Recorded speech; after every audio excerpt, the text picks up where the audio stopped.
Well, I need a dollar, dollar, dollar, that's what I need. Hey, hey. Said I need a dollar, dollar, dollar, that's what I need. Hey, hey. And I need a dollar, dollar, dollar, that's what I need. And if I share with you my story, would you share your dollar with me? Well, I don't know if I'm walking on solid ground, 'cause everything around me is crumbling down.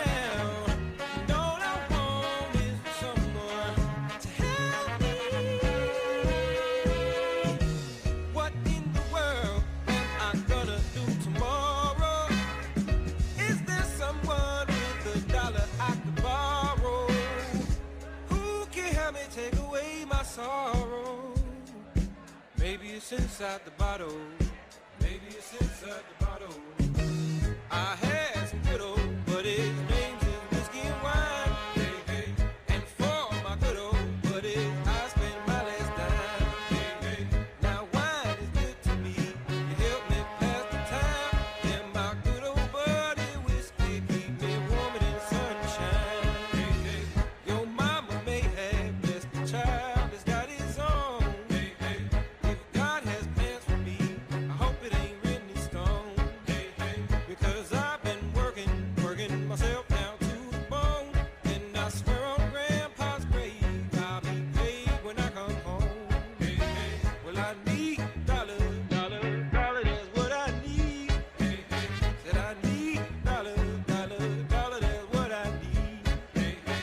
Well, I need dollar, dollar, dollar, that's what I need. And if I share with you my story, would you share your dollar with me? Come on, share your dollar with me. Go ahead, share your dollar with me. Come on, share your dollar. Give me your dollar. Share your dollar with me.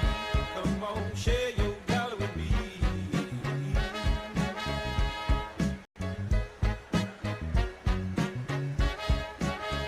I do my hair toss, check my nails. Baby, how you feeling? Hair toss, check my nails.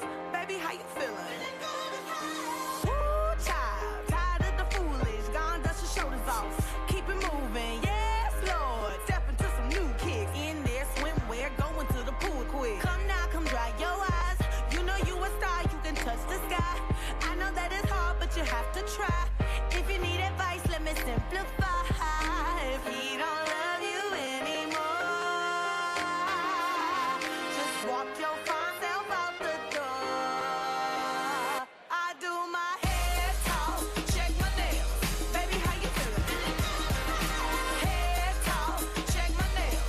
Baby, how you feeling? Baby, how you feeling? Woo, girl, need to kick off your shoes. Gotta take a deep breath, time to focus on you. All the big fights, long nights that you've been through. I got a bottle of tequila I've been saving for you.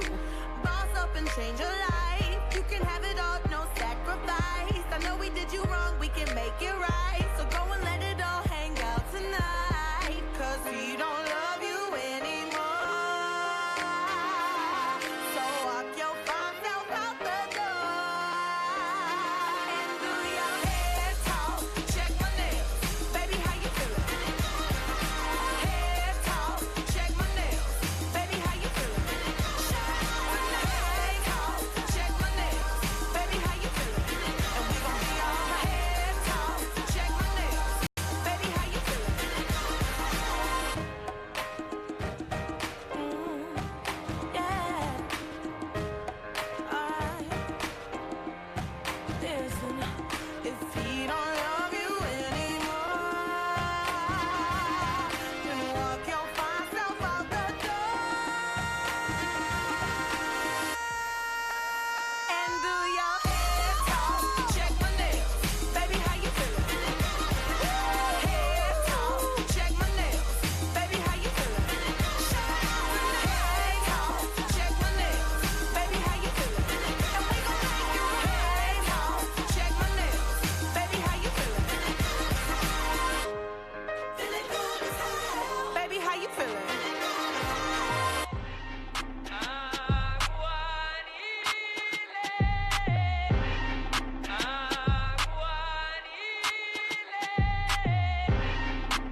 like blah, blah, blah, blah.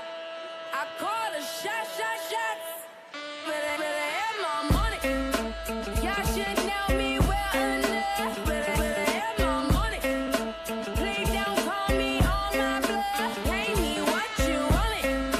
Balling bigger than LeBron. Who y'all think y'all frontin' on? Like blah, blah, blah. Louis 13 and it's all on me. Mean you just bought a shot. Kamikaze if you think that you gon' knock me off the top. You wife in the backseat of my brand new foreign car. Don't act like you forgot. I call a shot. Like blah, blah, blah. Pay me what you want it. Don't act like you forgot. Better have my money. Better have my money. Pay me what you want it. Better have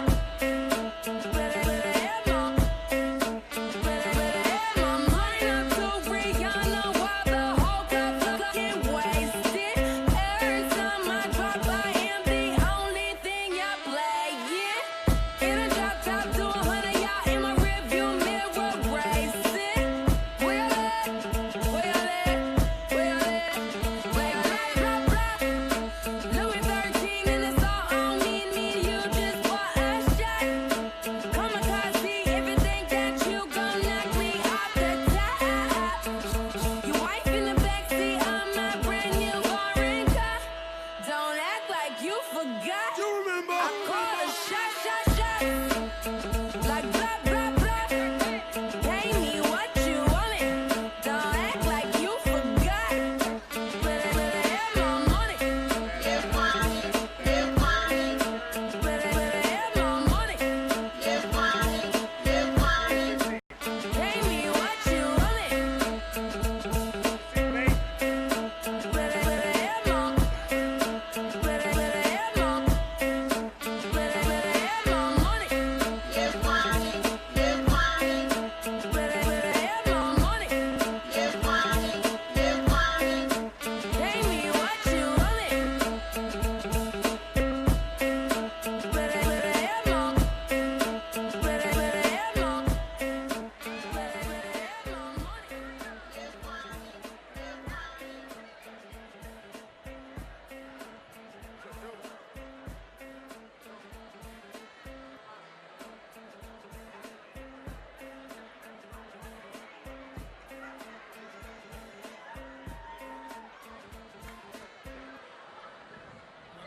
Yeah, check on 3, check. 1, 2, check. 1, 2.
Nine,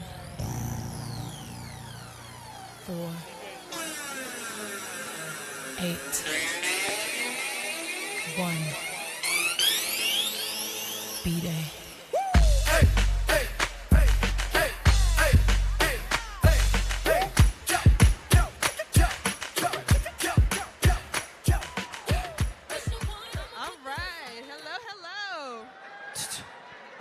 Hello, everybody. Hello. No mic, no mic. Hello. Yes, it is us again. How are we doing? Hello, hello. Can you guys hear me? All right, here we go. So, Bridget, we just came back from one of the most important parts of the day, lunchtime. So, we want to make sure everybody's energy is all the way up because it's about to go down. So I know you guys are a little sleepy, but we're going to bring our energy back up. So why don't you show me what a democracy looks like? This is what democracy looks like. Show me what a union looks like. This is what a union looks like. Show me what a democracy looks like. This is what democracy looks like. Show me what a union looks like. This is what a union looks like. And what are we going to tell our presidential candidates today? If you want our vote, you want our vote? Come get our vote. All right. Yes, yes. All right, I feel the energy in the room. Clap it up for yourselves. So we told you yesterday that there are a bunch of people who want our endorsement for this next presidential election. And guess what? They are here in the back, ready to address all of us members and all of us Fight for 15ers. So without any further ado, I want to welcome out a person who is integral in our union organizing. She has been an organizer for over 30 years. She's a leader of Together We Rise, as well as 21st Century Leader, and she is our executive vice president of SEIU. So we want to welcome out Valerie Long.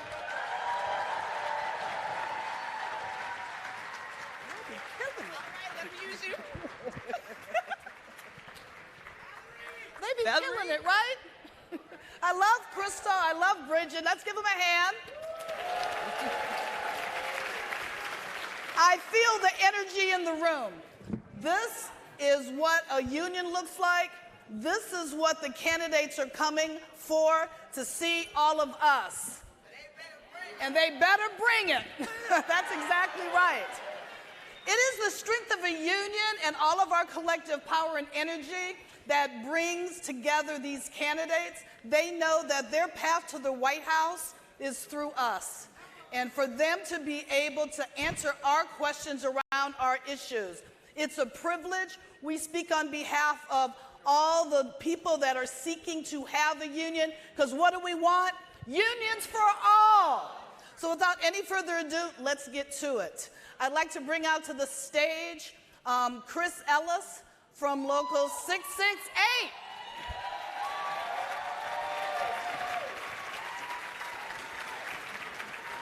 Thank you. How's everybody doing?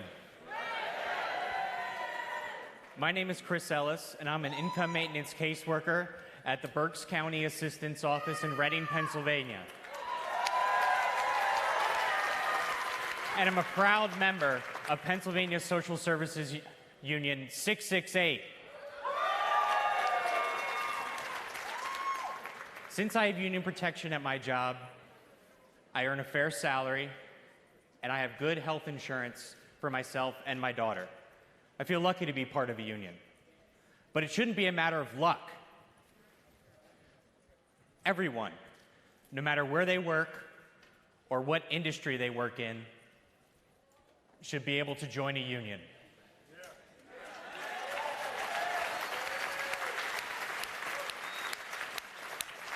I live and work in Reading, Pennsylvania. That's right. It's a diverse city full of hard-working families, but a lot of poverty. Back in 2011, it was named the most impoverished city in the country, with an official poverty rate of 40%. That ain't right. But thank you. Thank you.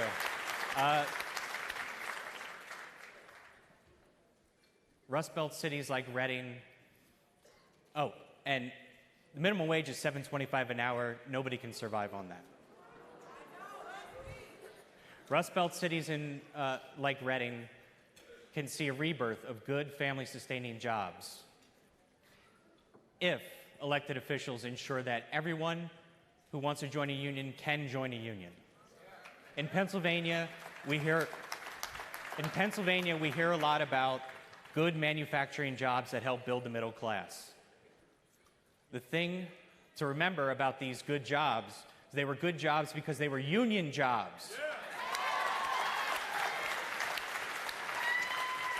And people fought for these unions in these industries. People like my grandfather, who helped organize iron workers at a Bethlehem steel mine. Vice President Joe Biden is a fellow Pennsylvanian, and he has spoken about the issues of working people throughout his entire life.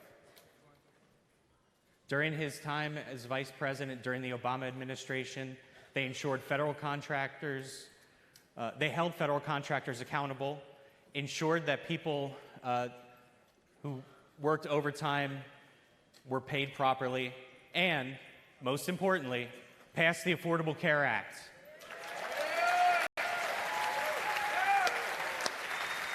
Please join me in welcoming Vice President Joe Biden.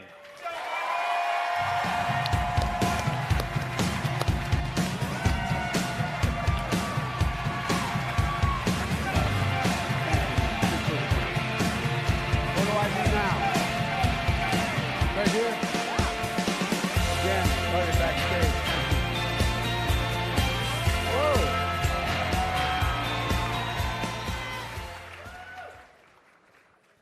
Thank you for being here, Mr. Vice President. We're just going to get right into it. You ready? I'm ready. All right. We have a question from Taganesh over here. Hi, Vice President Biden. My name is Agana Shungadashat. I immigrated from Ethiopia with my family 6 months ago. I currently work 2 jobs in Denver Airport. I'm a member of SIU Local 105. I came to United States for better opportunity for me and my family. I tried to get a better job, higher wage, and health insurance. However, my 2 jobs is not enough. That's why we gather people like me to get a union. So, we haven't seen your plan yet. How would you, as a president, support millions of us to get a union? Well, look, folks, I have been supportive of and been supported by SEIU for over 40 years. Every single... Doesn't mean I'm entitled to be the guy to be nominated, but I tell you what, I'm one of those persons who never forgot how to say the word union, period. I announced I was running for president for 3 reasons. The first reason was to restore the soul of this country, bring back some decency and honor to the White House, and not divide America. But the second reason was to rebuild the middle class. And let's get something straight. Wall Street did not build America. Middle class built America, and unions built the middle class. Period. And I know I've gotten in trouble for saying this over the last 15 years, but business and corporate America has declared war on labor's house. They've been after labor constantly because you're the only one keeping the barbarians on the other side of the gate. And you've been getting clobbered. And it's time that everybody, not just in private unions, but public service unions, be protected by the NLRB, be part of the entire deal, be in the game completely. And folks, I promise you, if I end up being your president, you will never have had a more union-friendly president in America. But it's a simple proposition. When workers do well, everybody does well. No, I mean it. Because unlike giving a gigantic tax break to capital gains for multimillionaires, they don't spend it. You spend every dime you make. You spend it just to be able to live. And everyone in this room should have a minimum starting at $15 an hour wage across the board. Not a joke. I mean it. When we were in office, we raised it to $10.10. I will raise it to $15. And folks, look, here's the deal. Think about this. Think about this. Everybody's beginning to figure that out. I was up working with a union that was taking on Stop and Shop that made billions of dollars. And I looked out in the parking lot in Boston, And there were 700 to 1,000 people, they said. Over 60% of them weren't union members. You know who they were? They were average workers who had been convinced over the last 25 years that you're the problem. All of a sudden, they're figuring out you're their only hope. You're the only reason why they have a 40-hour week. You're the only reason why they get paid overtime. You're the only reason why they have any rights. So, folks, we have a gigantic opportunity this time to have the support of all workers, because then a war on all of them. And that's why I think not only your enthusiasm and the leadership of Mary Kay and your whole union, the entire union movement of the country is standing up. We're not taking anymore. We're not bending or bound anymore. We're going to take this country back, and unions were the ones that do it.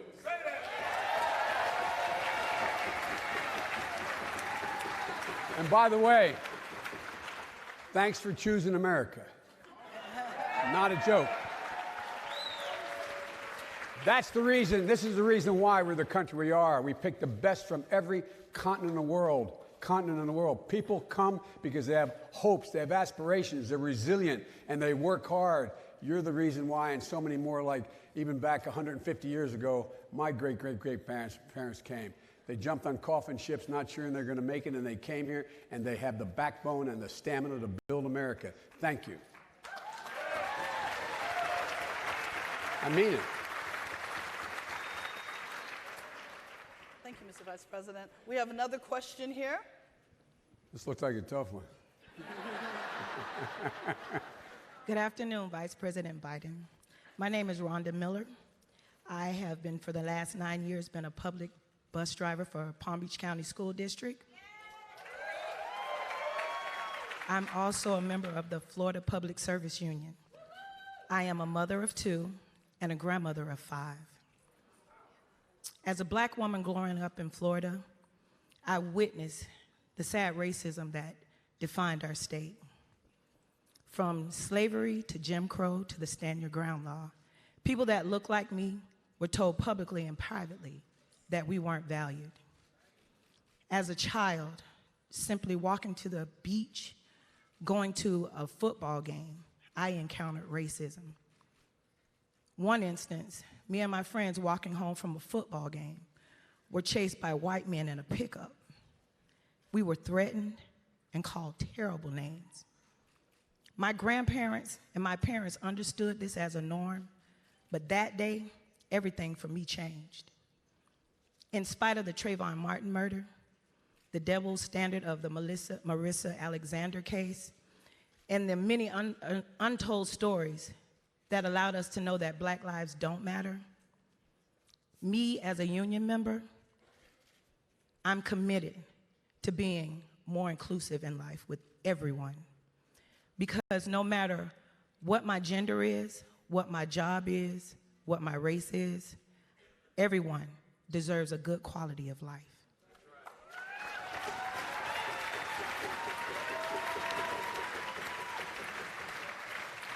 So, Vice President Biden, we know that racism is intertwined in America's in its economy.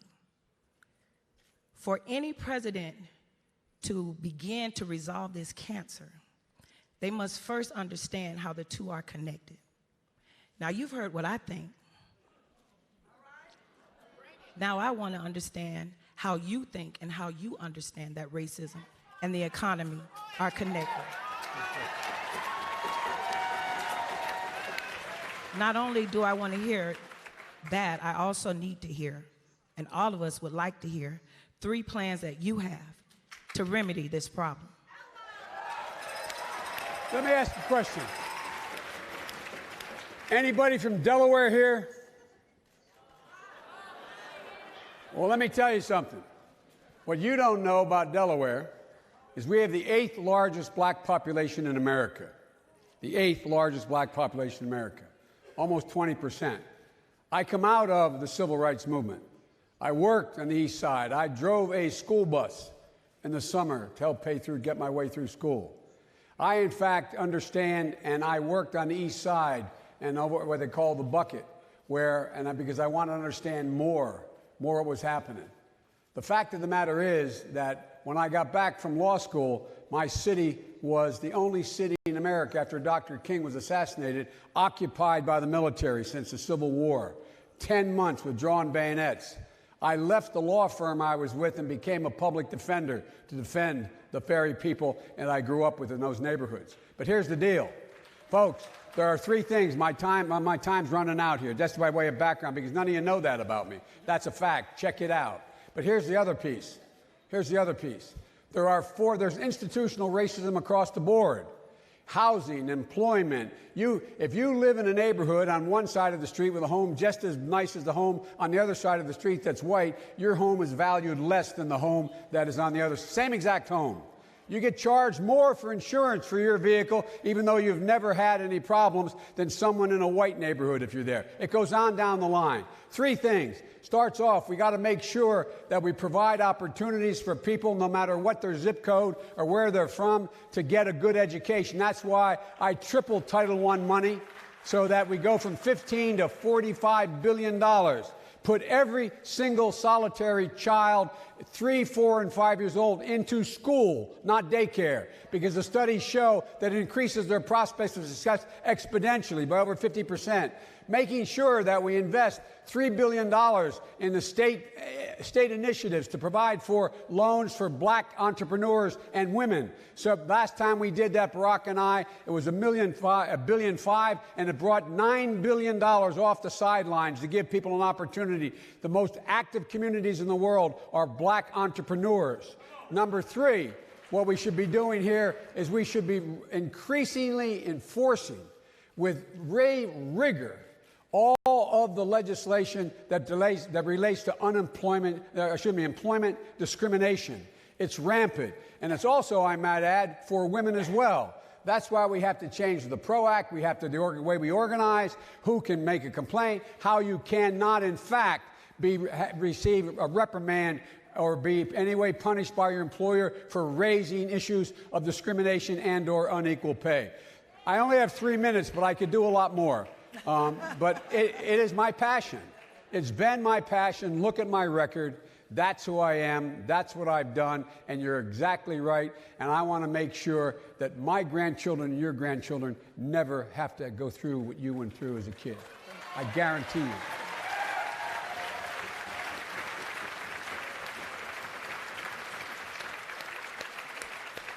We have a question over at Looks like a long ball out there. Greetings. My name is Vivian Deniston. I live in Eureka, California, up near the Oregon border. I am almost 65 years old. I am a wife, a mother of 2, and a grandparent of 3. I am also a proud leader in my union, Local 2015.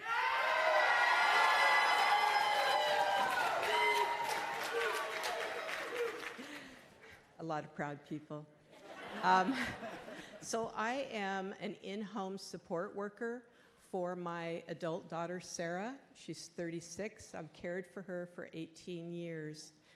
She was born with a mental disability and developmentally disabled, autism, and she developed bipolar. When she was 13, they found a tumor in her left lower leg. It was an osteogenic sarcoma. So they tried to save her leg, but to save her life, they amputated right below the knee. So she endured 14 days a month for 8 months of chemotherapy. And she is tough. She has survived.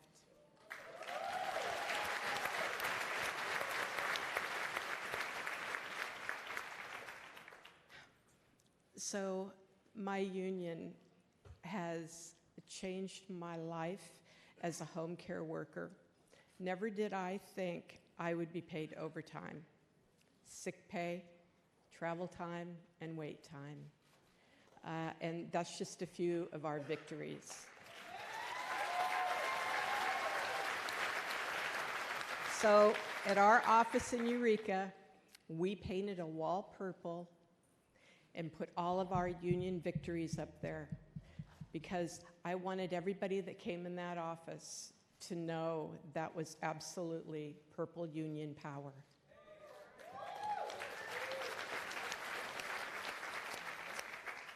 So, working families, seniors, and the disabled, we have an enormous problem with long-term care. Obviously, this is super important to me because someday a stranger is going to take care of my child.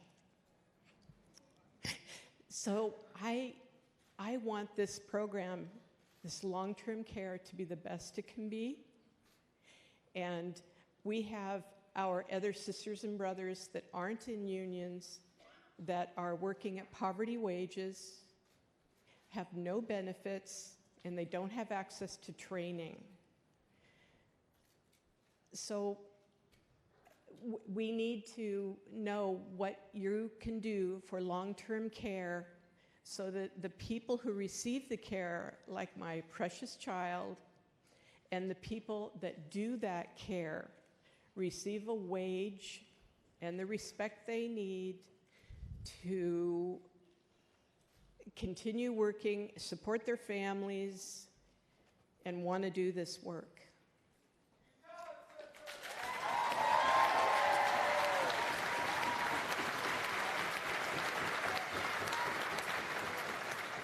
I don't know how I answer a 5-minute question in 3 minutes, but I'll try it. Unfortunately, I understand you. I got elected to the United States Senate.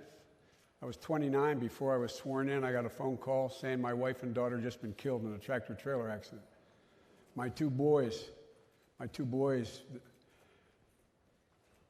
were dead on top of their sister and their mom. The tractor-trailer hit them. They were hospitalized for a long time. Anyway, I'm sorry. Well, no, let me finish. I was lucky. I had an incredible family to help me pitch in. I know what it's like being a single parent, believe it or not, even though I was a senator at the time making a lot of money, $42,000 a year I made. And folks, I was listed my entire career as the poorest man in the United States Senate. No, I'm not joking. It's just because I got elected when I was 29, come from a very modest background. And I couldn't figure out how to get help if I didn't have my parents and my sister, my best friend Valerie, moved in to help me raise my kids. Then my son Bo was Attorney General of the state of Delaware. He volunteered. He joined the National Guard at age 32 because he thought he had an obligation to go. He spent a year in Iraq. He came back decorated. Conspicuous Service Medal, honors, Bronze Star, in War Zone, etc. And because of his exposure to burn pits, in my view, I can't prove it yet, he came back with stage 4 glioblastoma.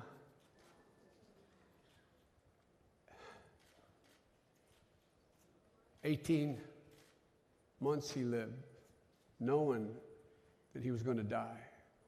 Nobody makes it. I can't imagine what I would have done were it not for the hospice workers. Matter of fact,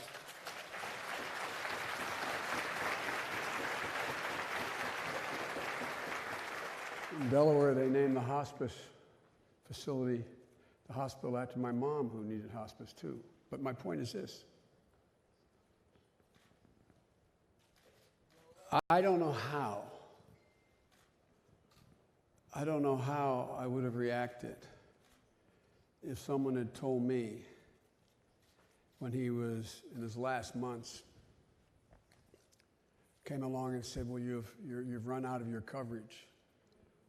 Die in pain but peace. We cannot cover you any longer. My dad used to have an expression. He'd say, Joey, a job's about a lot more than a paycheck. It's about your dignity. It's about respect. It's about your place in the community. It's about being able to look your kid in the eye and say, honey, it's going to be okay. Too many people can't do that anymore.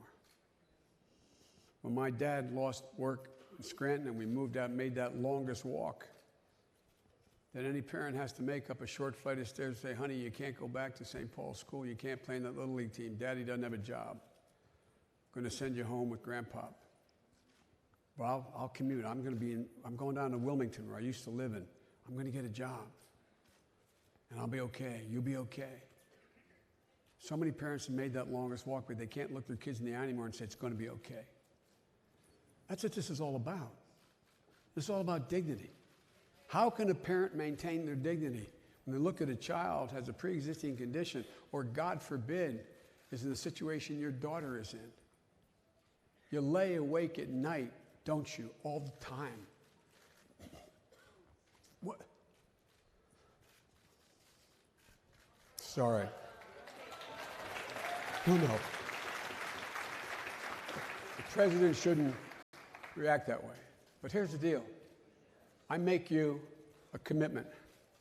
I make all of you a commitment. I will protect your right to health care as if we're my own family, because I understand. And in our administration, we provided also to be able to provide for all those people, 900,000. I carry a card with me every single day. It's my schedule. In the back of the schedule, it has a little black box. What's in that black box? Tell them. Well, I'll tell you. It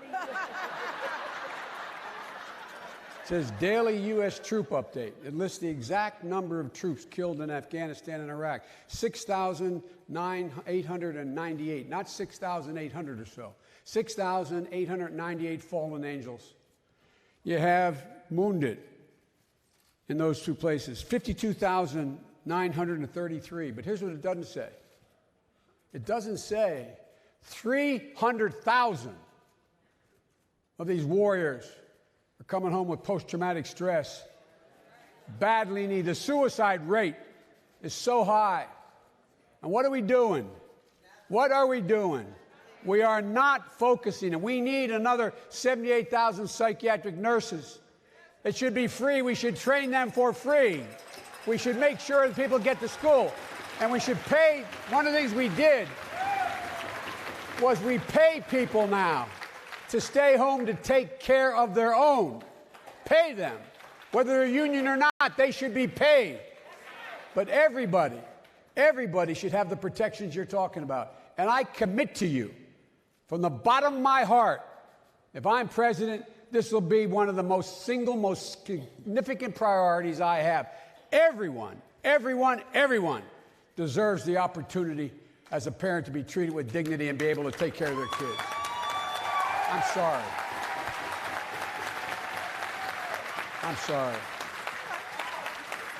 Thank you, Mr. Vice President.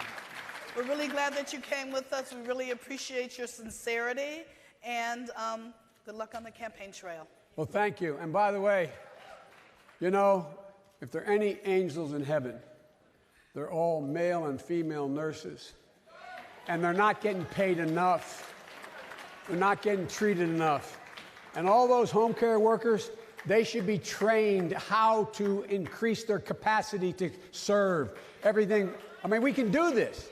So anyway, I'm getting out of here. Thanks. Thank you, Mr. Vice President. Thank you all so very much.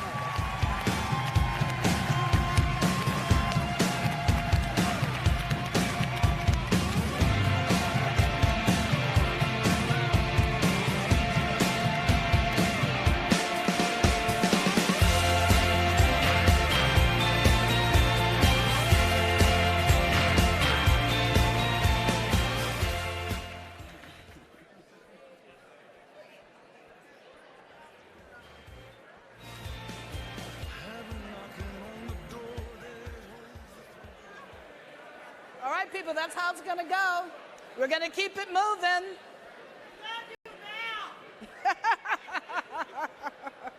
We're giving the timekeeper a hard time here a little bit. Sorry, Heidi. Are we ready? Okay, I'd like to now bring out to the stage and welcome Dolores McDaniel, a security officer from Detroit. Bill? Hey, Miss Dolores.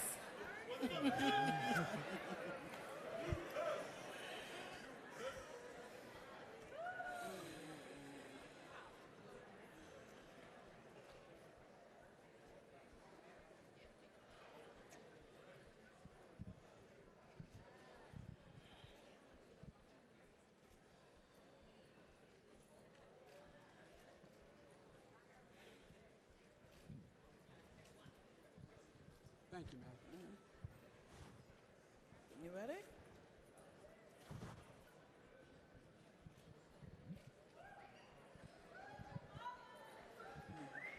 Come on, let's go. Good afternoon, everyone. How are you guys doing today? All right, that's great. My name is Dolores McDaniel, and I am a security officer back in Detroit. Is there anybody in the house of Detroit? All right. Is there anyone else here trying to form a union as well? Okay. Well, that's my purpose for being here today as well. Now, I had an opportunity recently to do a walk-a-day with the candidate. And this candidate came to my home. We talked and everything. Afterwards, we caught the city bus down to my job. Once we arrived there, she wasn't allowed into the building. That's unacceptable. How do you not allow a United States Senator into the building? So that was, of course, due to my employer, Secure America, and their entity, Bedrock. So, yes, I know. So without further ado, I would like to introduce that candidate to you. That candidate is Senator Kamala Harris.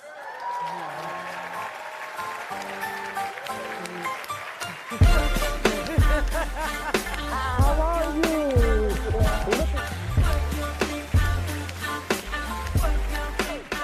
For so many girls, I hear you've been running from the beautiful queen that you can be becoming. You can look in my palm and see the storm coming. Read the book of my life and see I've overcome it. Just because the length of your hair ain't long, and they often criticize you for your skin tone. Wanna hold your head high, cause you a pretty woman. Get your runway. Hey, everybody. It's good to be in the House of Labor. Thank you all for your work. Dolores, so we had quite a day. As she said, we met up at her apartment, and Dolores works a long day. She works a long day. She gets up at the crack of dawn. She gets ready. Walks down the street to that bus station and the bus stop, and then on that bus for 2 hours. She works for a major company and is so dedicated. Like, when you talk with Dolores about her work, you would think it's her personal building, because she takes the work seriously, because she takes a sense of pride in the fact that it is a reflection of her skills and her commitment. But yet, they're not letting them organize. But yet, she's paid substandard wages. But yet, she doesn't have the benefits of all that should come with the dignity of work and a recognition of the value of that work and all the wages and benefits that should result and flow from that value. And so I was there with her. We walked. We met with some of the other folks who work in the building. And I'm just here at SEIU to say this. I have always stood with you. You have always stood with me. I fully intend to be elected the next president of the United States, and I will stand with you every day of the week. And here's the thing. As far as I'm concerned, there is a lot at stake, including Dolores and her work and her life. And I'm going to tell you why I'm running for president. In this election cycle, I believe justice is on the ballot. I believe justice is on the ballot, and my entire career has been about fighting for justice and equality for everybody. Justice is on the ballot. When the family that owns Walmart makes more in 60 seconds than the average family makes in a whole year. Justice is on the ballot when minimum wage in most states is poverty wages. Justice is on the ballot when the 60 biggest corporations of America paid no taxes last year. Who here paid no taxes last year? Justice is on the ballot when our babies, elementary, middle, high school students, are afraid to go to school in the event that there may be a mass shooter roaming the hallways of their school. But these people who have no courage in Washington, D.C. can't push through smart gun safety laws. Justice is on the ballot when we have had a system of mass incarceration in the United States of America. We are incarcerating more human beings than any other country around the globe, and we have a criminal justice system that has been all too long informed by racial bias and must be reformed. And I know I am uniquely able to do that. Justice is on the ballot when we have got a corrupt man occupying our house, which is the White House, and walking around as basically an indictment, walking around in a red tie.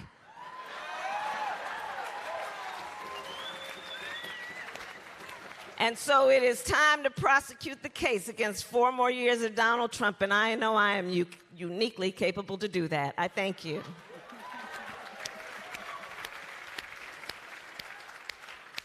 Thank you, Senator Harris. We have a question right here.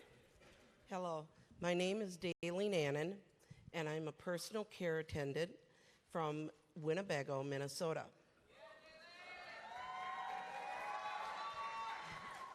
As a single mother, I raised 4 daughters on my own. Money was tight, but I did it. If something got done, it was because I did it, and I didn't hire someone. Yeah. So that makes it now where I can do any kind of electrical job. I can plumb.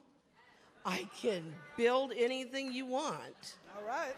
And I bring those skills into my job, and I am a home health aide. Yeah. And with that, I take care of 4 different people. I work 7 days a week. Yes. And I work 12-hour days. Yeah. And the skills that I bring with me, I give my clients the best quality of life that they can have.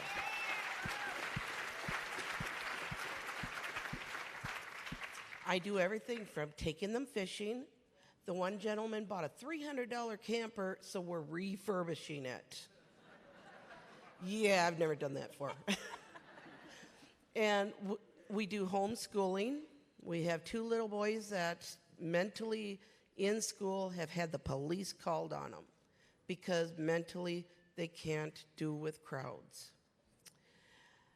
I have been in my union, I have done collective bargaining.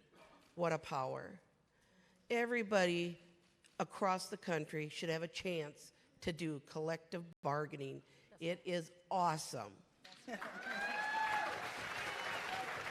So, my question to you is, you want to do bargaining for domestic workers. Yes. That is across the board instead of shop by shop. Right. You've been heard to say that you'd like to look at it in other fields. Yes. What do you mean by that? Yes, thank you, and thank you, Daleen. And I'll tell you, I spent years ago some time with a woman by the name of Wendy Coe. I don't know if she's here, who is a home health care worker. And I have so much praise for the work you do. And I say this everywhere I go. Home health care workers, it's a job that is physically demanding. You give emotionally. You give of your time. There's no clock to be punched, because when the person you are giving care to needs help, whatever time of day or night that is, you're there to help them. It's about helping somebody do everything from turn over in their bed to go to the bathroom, to cooking them a meal, to trying to lift their spirits, to taking them out to give them a sense of dignity. All the while, you've got all your demands in your life. And you're treating folks like family, and yet not being paid a living wage with no benefits. And it is uniquely also about what has been happening in this country for far too long. I was raised by a single mother who had, the goals in her life were to raise her 2 girls, to make sure we would never be treated like she had been treated, which is part of why I'm running for President of the United States. And I will say this then. So yes, I have been proud to be a leader on what we need to do to give domestic workers protections under the NLRA. But frankly, we have too many workers, and mostly those workers who are mostly women and women of color and immigrant workers. So we're talking about child care workers, we're talking about home health care workers, we're talking about fast food workers, who, by the way, when I was in college, I worked at McDonald's. I was a student. I didn't need to pay bills or support a family. Now 40% at least of workers in fast food restaurants are trying to earn a living to raise a family, which is why I have stood on the picket line with McDonald's workers around the country and called to task McDonald's as a corporation.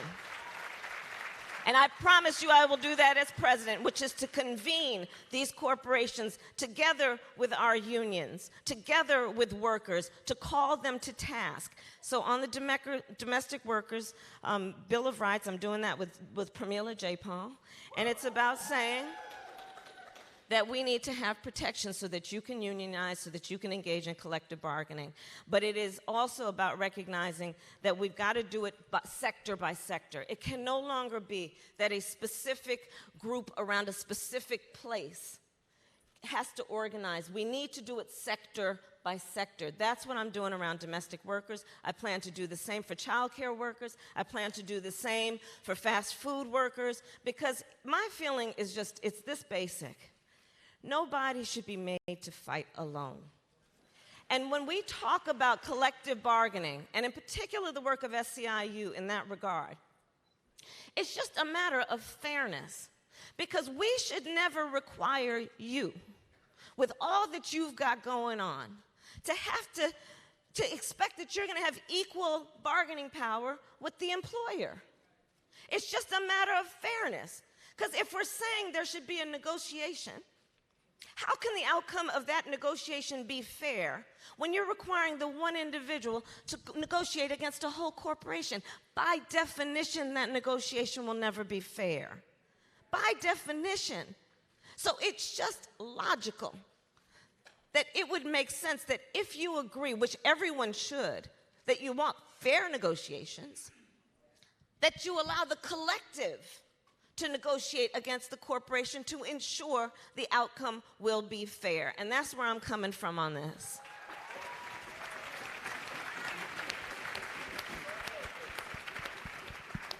Thank you, Senator Harris. We have another question. Good afternoon. Good afternoon. My name is Tim Maddox, and I'm LAX worker, wheelchair attendant for 25 years at LAX, and a proud member of SEIU USWW. I want to thank you for your support Wednesday when we stood up to the airlines. And I want to just give you a little story about working at LAX. We workers at LAX are working among a lot of toxic environments. Yeah. The airline industry itself is, very polluted. The airport, the toxic environment that we work in. Not only are we dealing with smelling the jet fumes, the exhaust from the planes, and on the airfield, there's many vehicles, but also the traffic that comes in and out of LAX.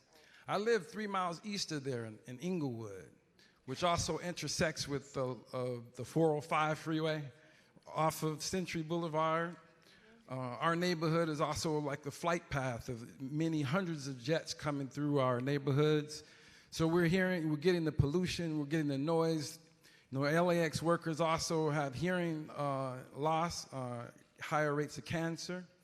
And, SEIU members overall have been impacted by the climate disasters. Yeah.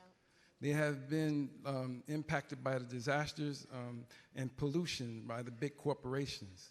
Yeah. So, we have, our community is suffering from childhood asthma, cancer, as I said. Yeah. So our union has supported the Green New Deal.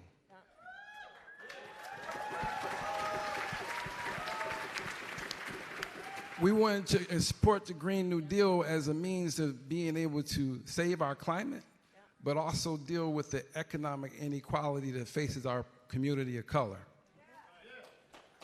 We can bring these green new jobs to help, bridge the gap of the racist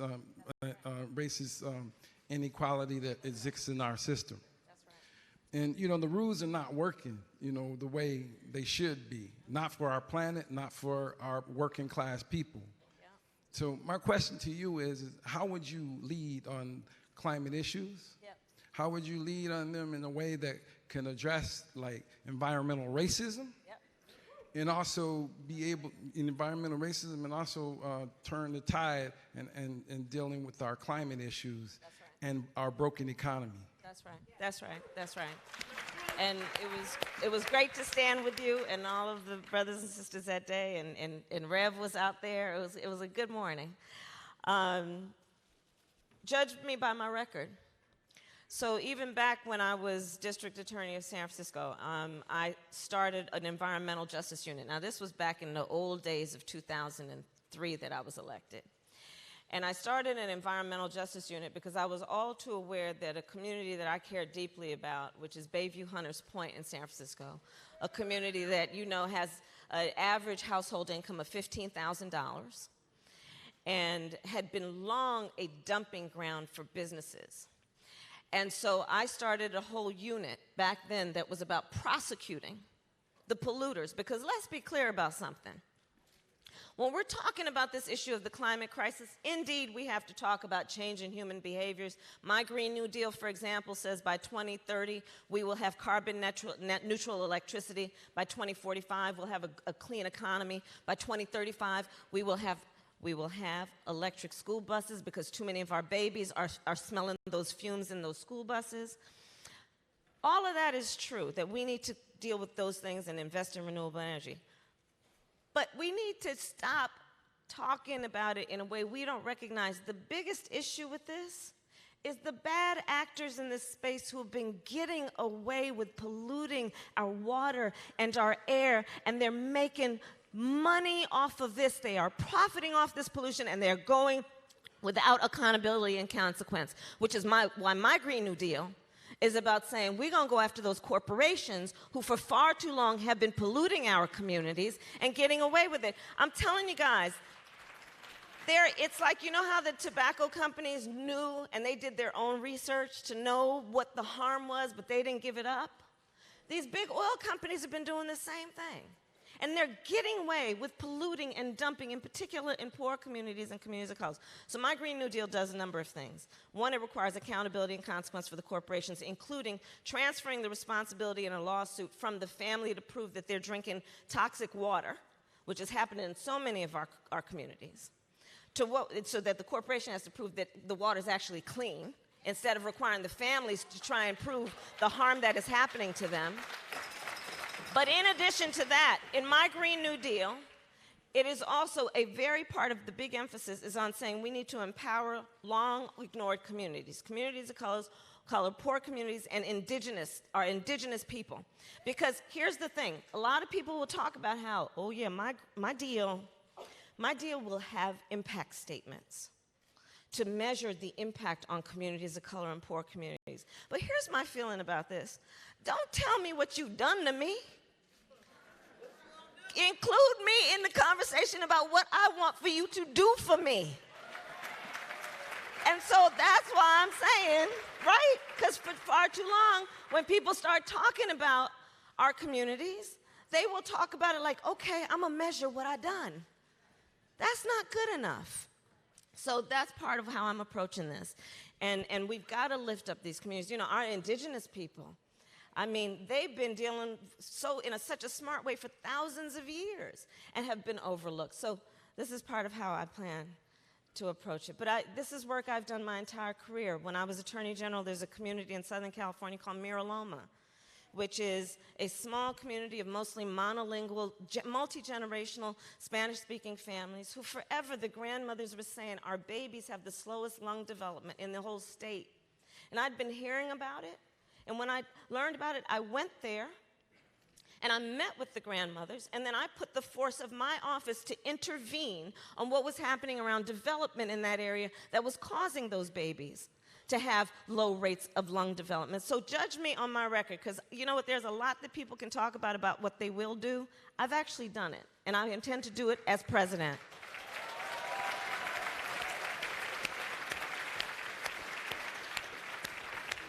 We have a question over at mic 2. Hello, Senator Harris. My name is Deborah Dawson. I'm from Georgia. I'm 58 years old. I've worked at Marshall's Distribution Center for over 36 years. I am a proud member of SEIU Workers United, Local 1997, Southern Region.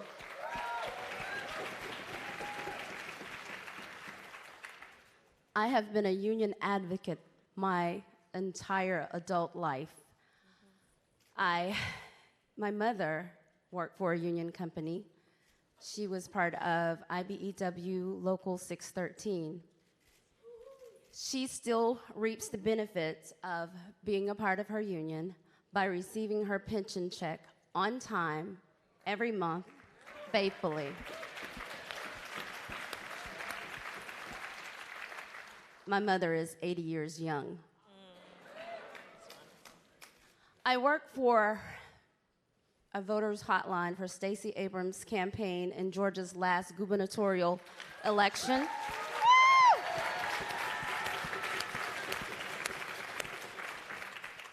I was amazed at the amount of calls that I received from voters who had stood in lines for long periods of time, only to be devastated by finding out they had been purged from the voters list. From voters that stood in line and discovered they were in the wrong polling place. We also received calls from absentee voters that wanted to know if their votes had been accepted. Some of them were not.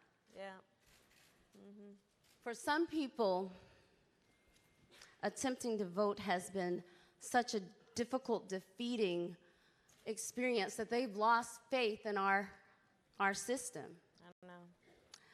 There are too many people wanting to get richer while the poor gets poorer.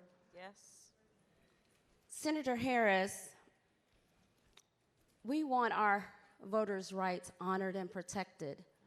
We want to make sure that wherever we go to vote, that our voice is heard. What would you do, no matter where a person lived or the language they spoke or the color of their skin, to ensure confidence in our democracy?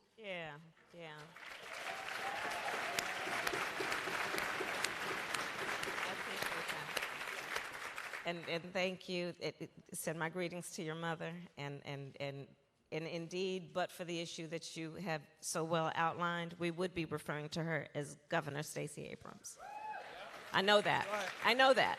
I went down and campaigned for her. I know that.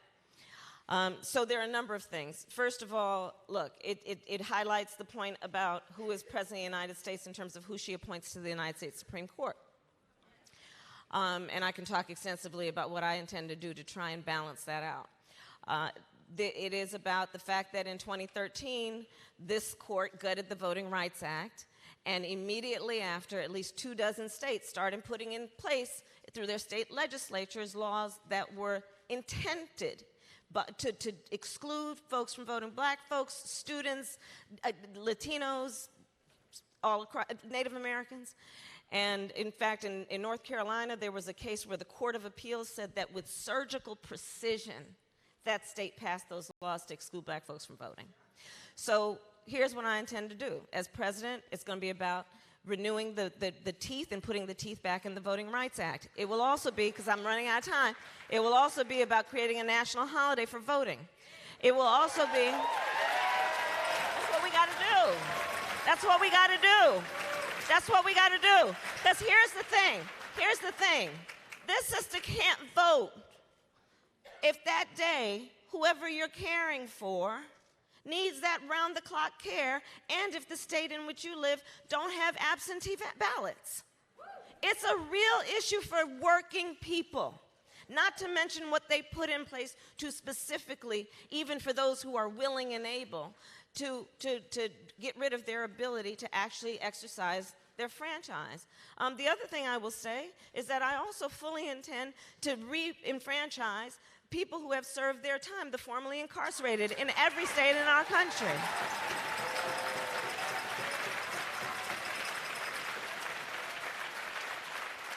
But this is a real issue. And then I'm just going to add to the topic one other piece, because it's an important piece that I think we all know. Look, the fact is, Russia interfered in the election in 2016.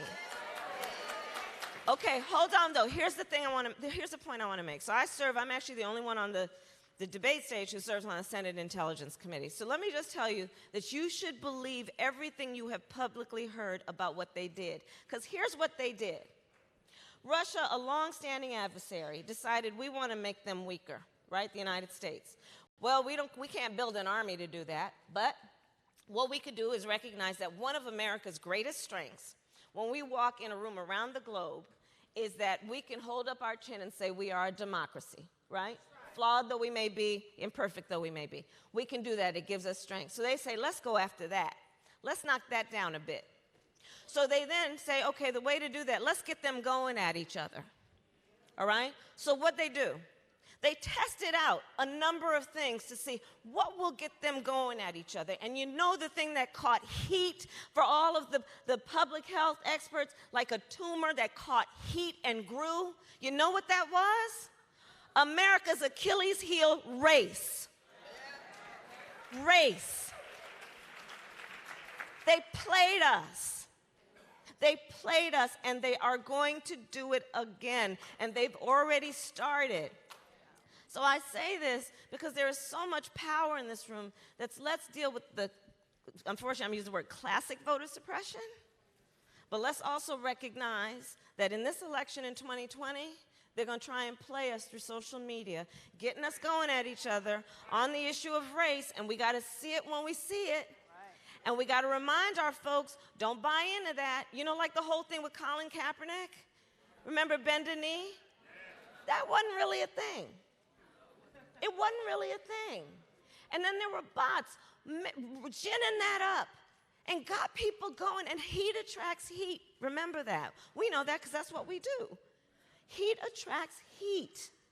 And I implore all the leaders here, let's also think about, as we leave this moment, what we're going to do in this election to recognize it when it's happening and ask our members and our families and friends to focus on truth and not what's going to be manipulation.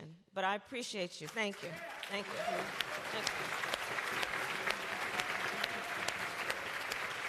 So you have 1 minute for a close. Okay, 1 minute. All right. I want to deal with an elephant in the room, which is really a donkey in the room, in my opinion. And it's the issue of electability. It's a conversation that has come up in this campaign and often has been directed at my campaign. And the conversation goes something like this. Oh, I don't know if we're ready to nominate somebody like her, a woman of color.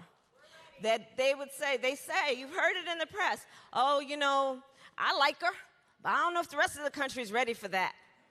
Oh, maybe it's not her turn. Maybe it's not her time. And here's what I want to say, SEIU. I have heard this conversation every single time I have, and now here's the operative word, won.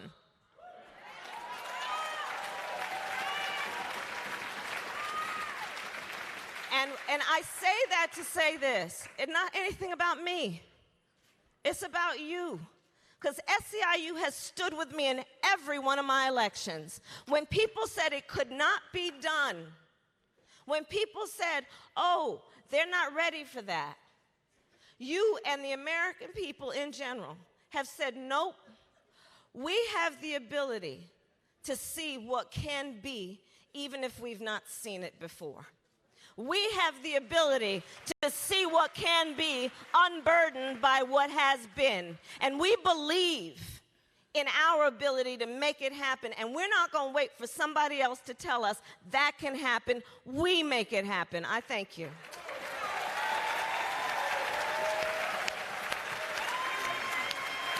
Thank you very much. much. Good job.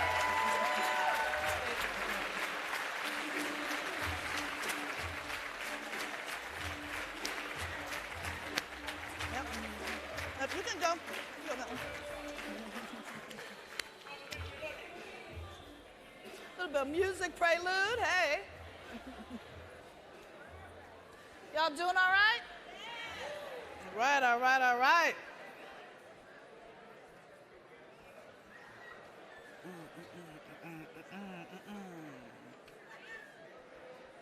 Are people talking in my ear? Are we ready?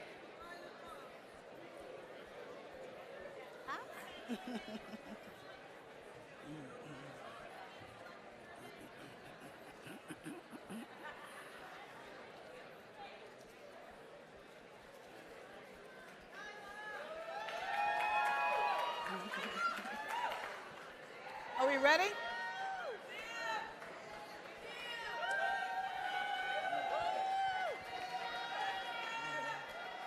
Okay, thank you. I'd now like to introduce Amy Vanellis. Where'd she go? Oh, there you are. Hey, how you doing?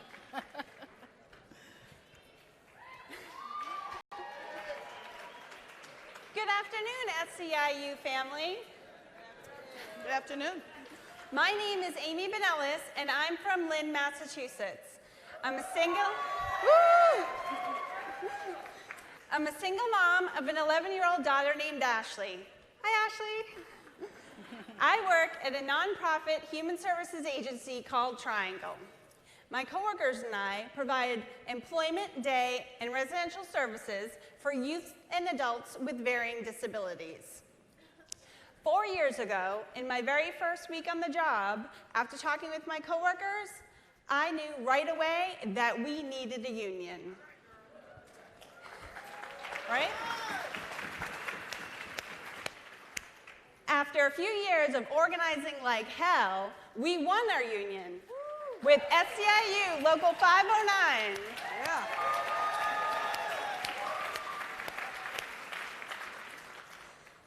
The vote was 60-2, a margin which surprised even me.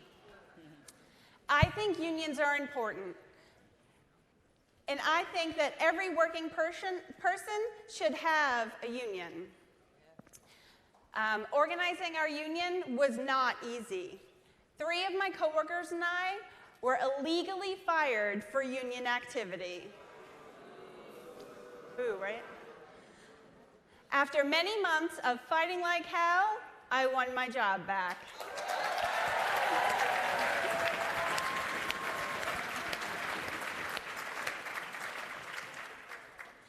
During that time, a few of us met Senator Elizabeth Warren of Massachusetts.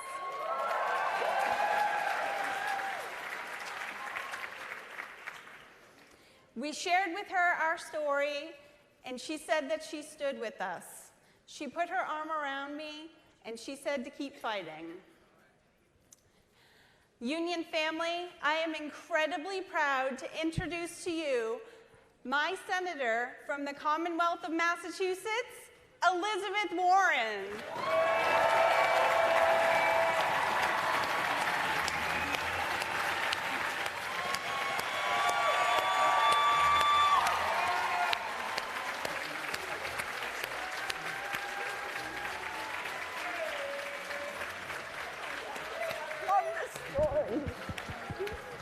Hello. Hi, how are you? It's good to see you. Nice to see you. You have a chance for an opening? Thank you. Hello, SEIU. Good to see you. And I got my purple on. You bet I will. So I love Amy's story, and I wanted to start with a little bit of a story of my own. And it's a story, pieces of stories that I hope will explain to you why I care so much about unions. I grew up out in Oklahoma, paycheck to paycheck family, and my daddy ended up as a janitor. Yeah. I watched what it meant when he got sick and couldn't work. He just lost money. There was nobody there to help him out. When he wanted to take off time to be with his kids, nobody there to help him out because he didn't have a union on his side. My mama, she worked a minimum wage job at Sears. No union to help her out. Now me, I was the kid with the dream.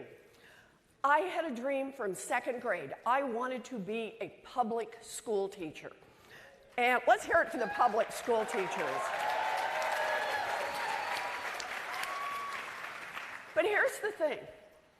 We didn't have the money to send me off to college. My story has lots of twists and turns. I got married young, I dropped out of school, but I finally finished my 4-year degree and I became a special needs teacher. Yeah. I love that work. I love that work down to my toes. And I probably would still be doing that work, except by the end of the 1st year, I was visibly pregnant. And the principal did what principals did in those days. Wish me luck and hired someone else for the job because I didn't have a union to watch out for me. Now, I also saw it in my own family. My Uncle Stanley, who was a meat packer, proud member of a union since the 1930s. And he used to say to me from the time I was a little girl, when I always loved Aunt Bee and Uncle Stanley's house. It was a nice house. And he always said, sweetie, this is a house that union built.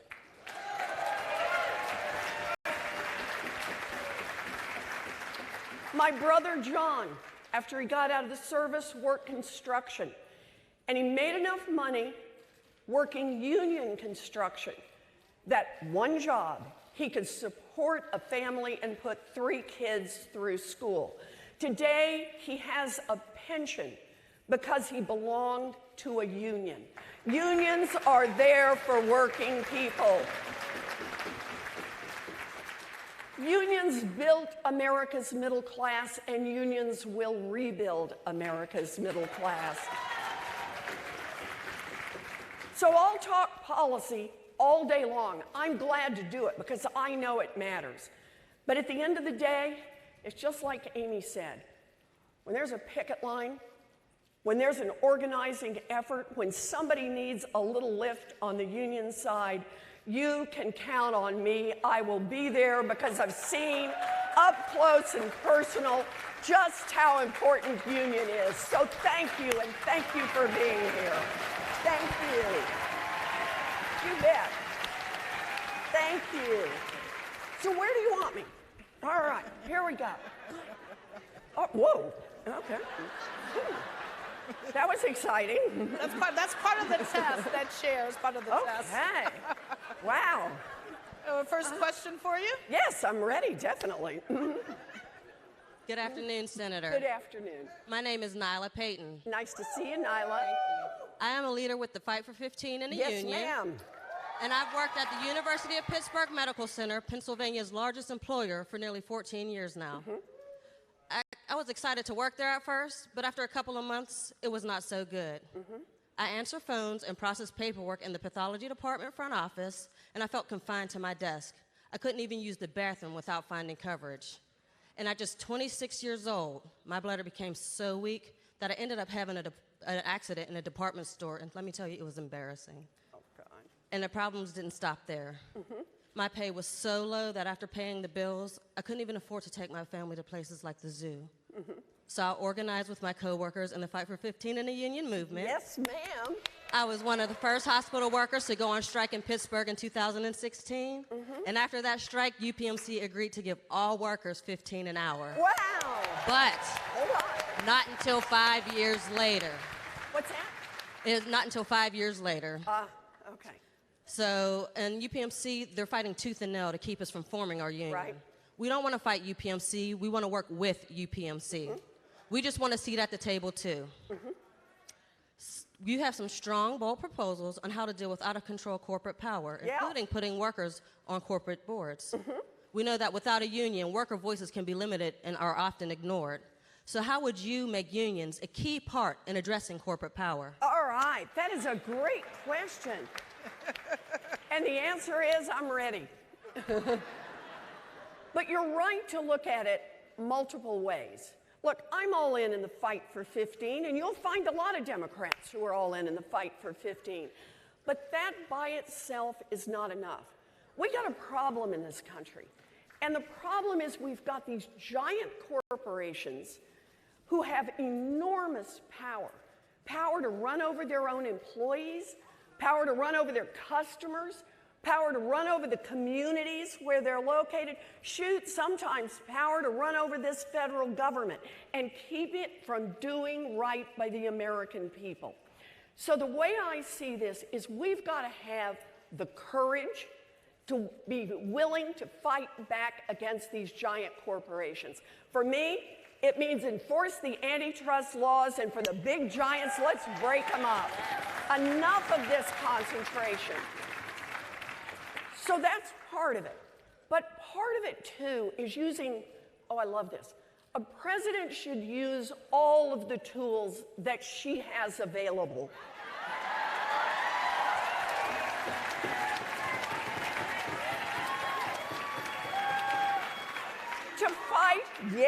To fight for working people. And so I think of it this way. We need, this is going to be pretty shocking to some folks, a Secretary of Labor who's on the side of workers.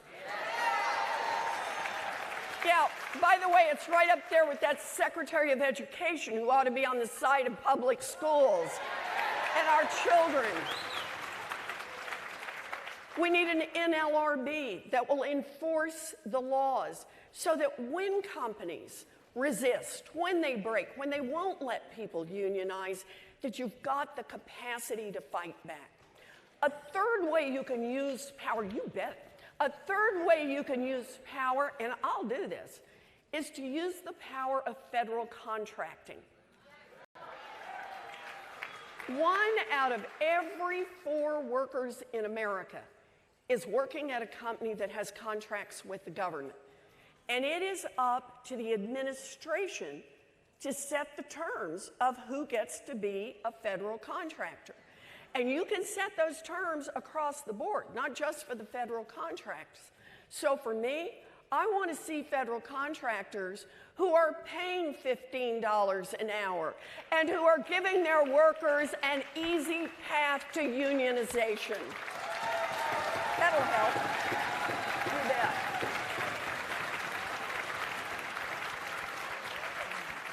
Thank you, Senator. You bet. We're going to do this.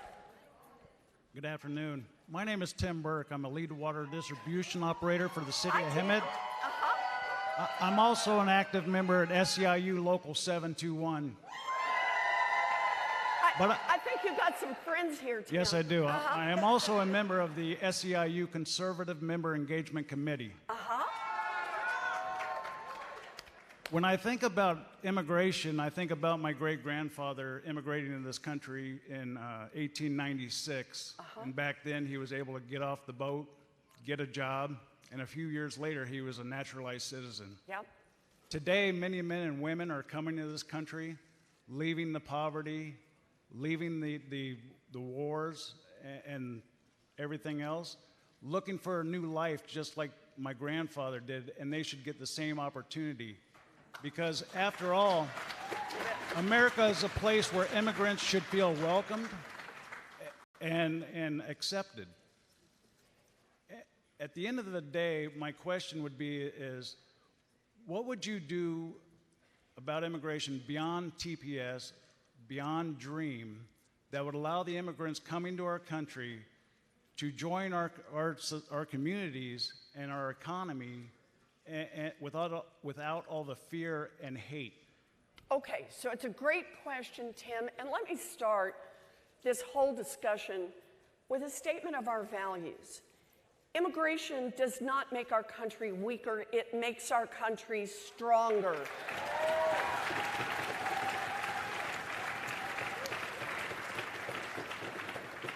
Immigration boosts our economy, and it helps us create ties all around the world. So I see what we can do on immigration in 3 different areas. Let me start here. We need to expand legal immigration in this country. Make it easier for families to come together, to be together. This administration has been cutting legal administration, and that leaves families apart for long, long periods, creates long waiting lists, and it's not helping us or our economy. So that's part one. Part two, we need a pathway to citizenship for our friends and neighbors who are here to stay. And notice when I say this, yes, it's for our dreamers, but it's for so much more. It's for our aunties and for our grandparents, for children, for people who came here to work in agriculture, for people who overstayed a student visa. They are here to stay, and they need a pathway to citizenship that is both fair and achievable. And let me say this to everyone who goes out there and works every day. There's some people who say, what will that mean for me?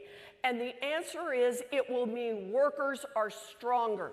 We don't want workers having to hide in the shadows, taking $5 under the table to do a job in unsafe conditions.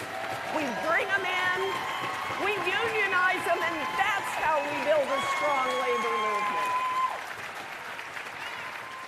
And part three, we have to stop this Trump-made crisis at our border. Understand, that crisis began when the Trump administration started cutting aid to countries in Central America. They destabilized the government. It meant that people were afraid of the gangs. I visited with people at the border. A woman who told me she gave a drink of water to a policeman, and the next day the word came back that the gangs believed she was helping the police. She knew that meant she and her baby would be killed. She wrapped up her baby and ran for the border. We need to help those countries stabilize so people don't feel like they have to do that. And when people get here, we need to treat every human being with humanity.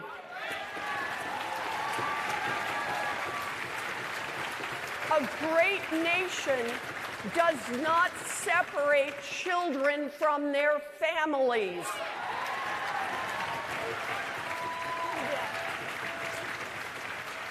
And we need to shut down for-profit detention centers. No one should make a money from that. You bet. Yes. Yes.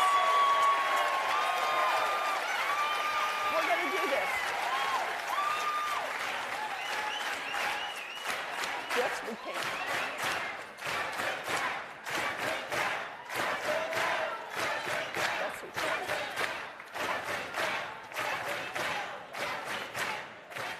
When it comes to immigration, like every other law that we talk about, I want to be an America that lives our values every single day. That's what we need to do. Thank you. A question from Mike 2. Hello, Senator Warren. Hello. My name is Ronald Duke. I'm from Bedford, Ohio, by way of Cleveland, Ohio. Uh-huh. I'm 60 years old. I'm retired at Cuyahoga County Board of Developmental Disabilities. Uh-huh. I'm also employed as a field organizer at SEIU 1199 West Whoa. Kentucky and Ohio. Communities like mine are feeling the effect of climate change. Yes, sir. And other issues far as environmental crisis. Harmful chemicals are in our water and in our air. When we drink the water and breathe the air, we get sick. Mm-hmm. We can't see a doctor. Yeah. We can't take a day off. And we don't have adequate insurance to cover the needs that we need to take care of. Corporations and some politicians seem to pick and choose who they want to help and who they don't want to help based on what they can get from them. OSHA is not handling the business of stopping all this pollution coming into our community. That's right. Now, the question for you, Senator, is how would you address the benign neglect that has been allowed to happen to leave our communities behind like they are? All right. And the other question is, what... Two parts. The other question is, what would you do to make sure that we have clean air, clean water, and a healthy living environment for all? Okay. Thank you. Thank you.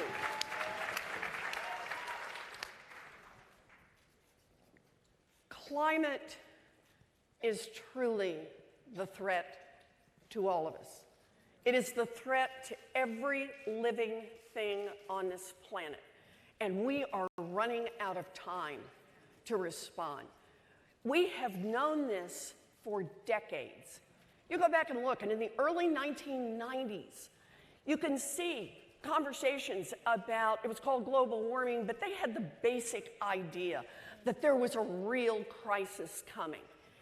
And you see Congress, Democrats and Republicans, starting to work together, saying, do we need to give more power to the EPA? Do we need some new laws? And then along come the Koch brothers. Oh, you've heard of the Koch brothers. And the giant oil companies and the big polluters who effectively say, you know, if Congress gets serious about changing the regulations to keep our air cleaner and our water pure, that's going to cut into our bottom line. We're going to make less profit. So what did they do? Did they invest in clean energy? Nah. Did they invest in cleaning up the air and water? Nah. They invested in politicians. They went to Washington and they made campaign contributions and they hired lobbyists and bought and paid for experts to come in and deny climate change. They poured money and money and money into Washington. Why? Not because they didn't understand what was happening with climate. They get those climate deniers to build an umbrella over the politicians. So the politicians could keep taking money and do absolutely nothing. You want to understand the climate crisis that we face today? It's 25 years of corruption in Washington that brought us to this day. Corruption. So here's how I see this. There are a lot of good climate plans, and no surprise, I've got a really big one. I've got one that's about green manufacturing jobs that will produce about 1.2 million new union jobs. It's a great way to build jobs and clean up our climate. Real regulations, 3 industries that we can put a cap on carbon emissions. Housing, all new housing by 2028. No more cars with carbon emissions by 2030, and no more electric production with carbon emissions by 2035. That would cut carbon emission in this country by 70%. Think about that. There'd still be work to do, but you've got to have the courage to go in and fight these guys. So I see this as everything that we want to talk about. We want to talk about the rights of workers. We want to talk about the right to be able to breathe the air and drink the water. We want to talk about the right to be a country that lives our values every day. Then we have to be willing to address corporate corruption head on. And that's why I'm here. So I hope that's good. Thank you. Thank you. Thank you. I'm going to do this. Good. So, Senator, do you have a minute to close? I have a minute to close. Wow. There's so much I would say. But let me do this. I know how badly broken things are right now. Understand, though, as bad as it is with Donald Trump, It's been broken for a long, long time in this country. A country that elects a man like Donald Trump is already a country that's in serious trouble.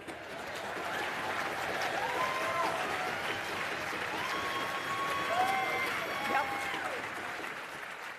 These are hard times in America, but I am filled with optimism, and I'll tell you why.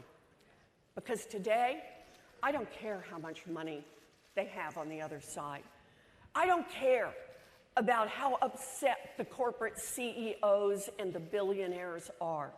What I know is that we have millions of people across this country who are in this fight all the way.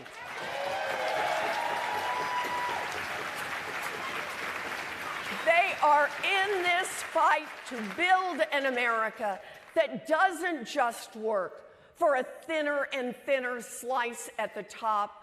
They are in this fight to build an America that works for all of us.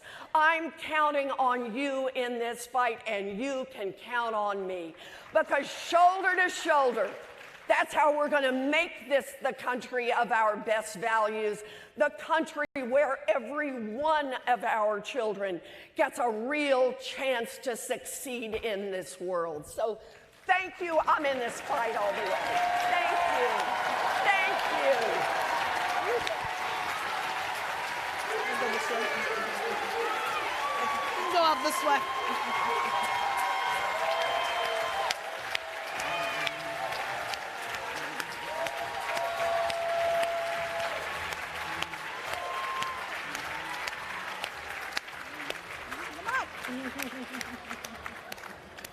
Welcome to the party. Keeping it coming, keeping it coming.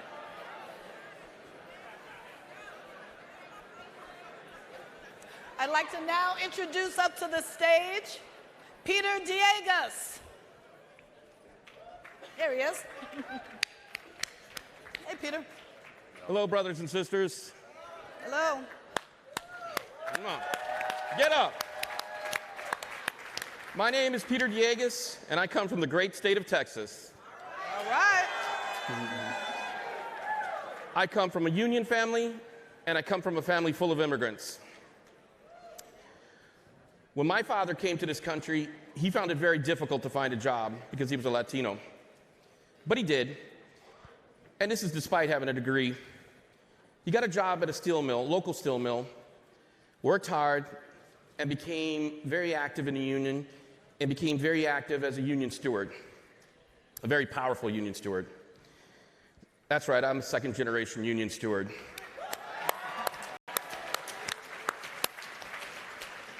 So today, immigrants face a completely different challenge, as we all know. Even more difficult than what my father went through. It was a hot day over the Labor Day weekend in Houston, Texas. I stood side by Mr. Julian Castro, former Housing and Urban Development Secretary, outside a detention center. And he was there supporting SEIU members from across Texas that were there speaking out against family separation. And he said something that day that I think all of us will agree. He said, "Enough is enough. Ya basta." That has to stop. So today, I'm here to introduce former HUD Secretary Julian Castro, where he's going to talk to everybody about making unions possible for everybody in the United States, everybody in this nation. It's my pleasure to introduce former HUD Secretary, Mr. Julian Castro.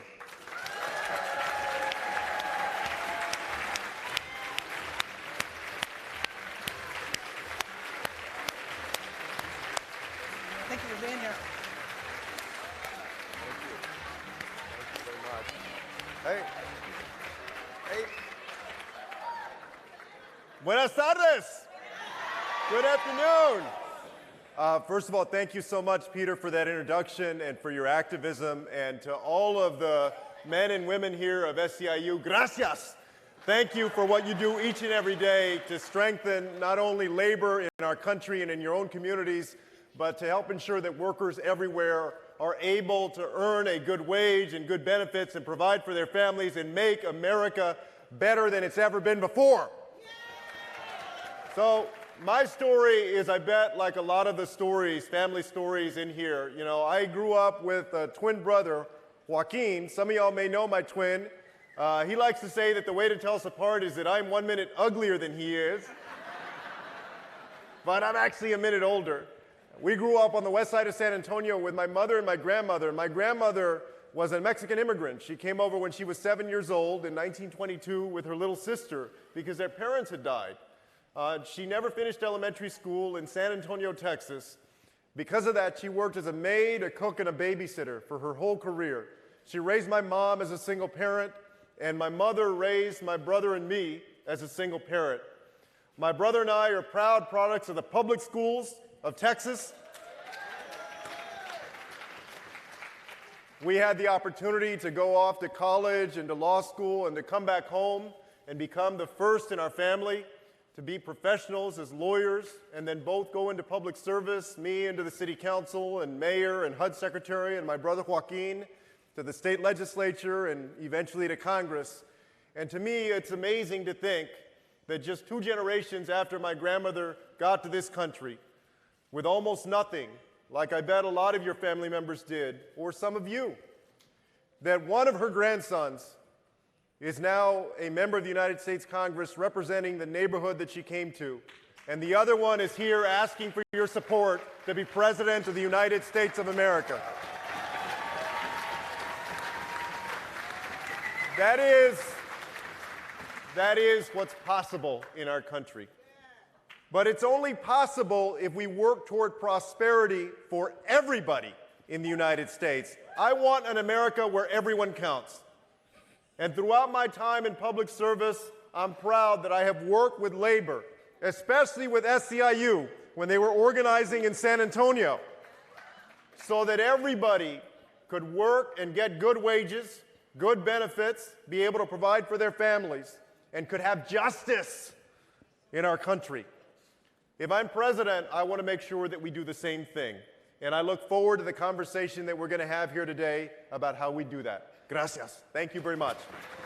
Thank you all.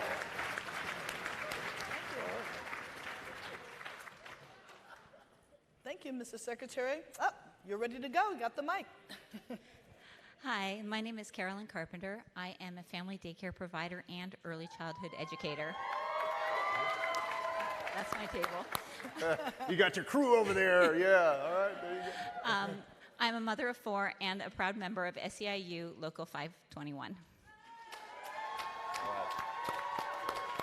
I come from a union family. My grandfather built tractors for John Deere in Iowa, and my mom was one of the few women welders in Massachusetts. She built ships. When I was young, I actually remember going on the picket line with her in the winter, and it was really cold. But my family taught me the importance of a union, yet it has taken over a decade for me to get mine. Childcare, like all service and care work, is underpaid and undervalued in this country. Much of that work is done by women of color, and most of the workers have been blocked from forming unions. After 16 years and organizing and protesting and working together, Governor Newsom has finally signed our bill.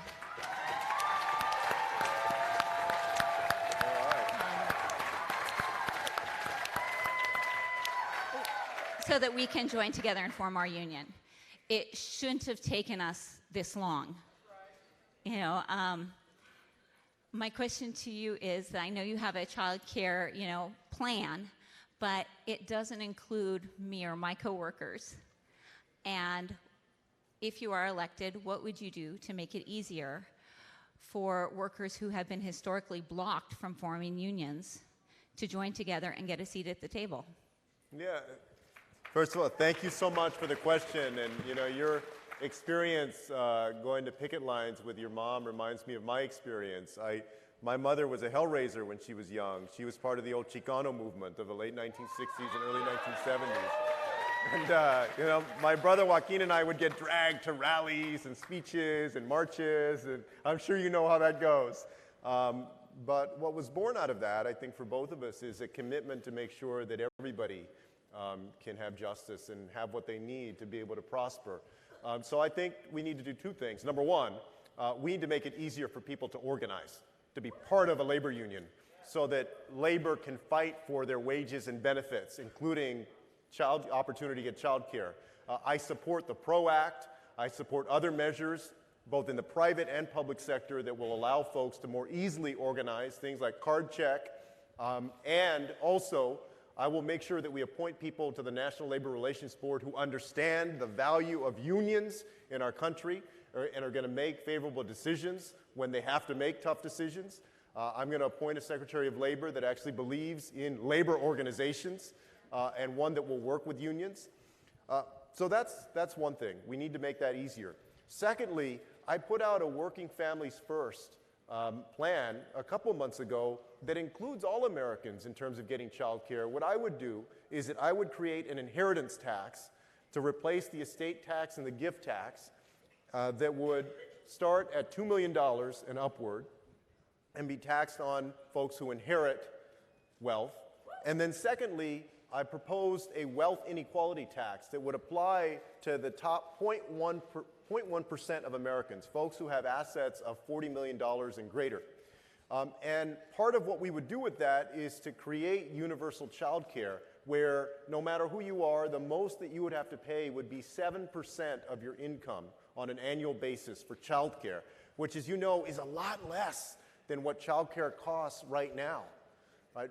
I know that in many communities, a year of child care can cost as much as a year of college, which is ridiculous. Families cannot afford that. The other thing that we need to do also, of course, is we need to make sure that we're supporting the ability of families in every single way to be able to not only survive but to flourish, because all of these dots are connected. And so this also means we have to invest in universal health care and affordable housing, because the rent is going through the roof. People can't afford the rent these days. And so I put forward a bold, affordable housing plan. I would connect the dots of all of these things so that every single American family can get good quality child care and universal pre-K for 3- and 4-year-olds too.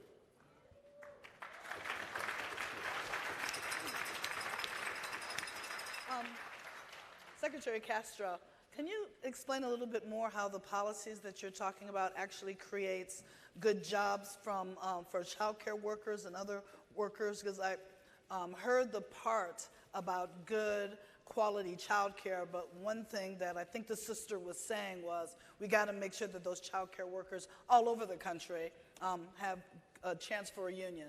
Absolutely. No, I agree. And that's why I support legislative and executive efforts that would make it easier for people to organize. Things like the PRO Act, and also legislation that would benefit public service employees, as folks know.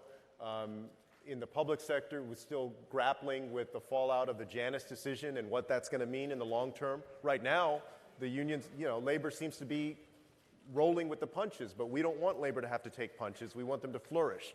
And so legislatively, I will support efforts. I will support efforts legislatively to make sure that it's easier to organize, and that includes child care workers. In addition to that, we will use every executive authority that we have at our disposal to ensure decisions are made, regulations are passed that help workers to organize, and also create more transparency against companies that are trying to union bust, so that they have to be transparent and they have to allow labor organizations to make their case, just like they're letting these union busting law firms make their case, so that workers can get the full story and not be pressured into saying no to a union. They have the opportunity to get the information they need to say yes to organizing. I believe that that would massively benefit child care workers who want to unionize and make it easier for them to do so. Thank you, Mr. Secretary. Floor is yours. Buenas tardes. My name is Susanna Ibanez, and I'm a special education classroom assistant in Chicago. I have 4 children.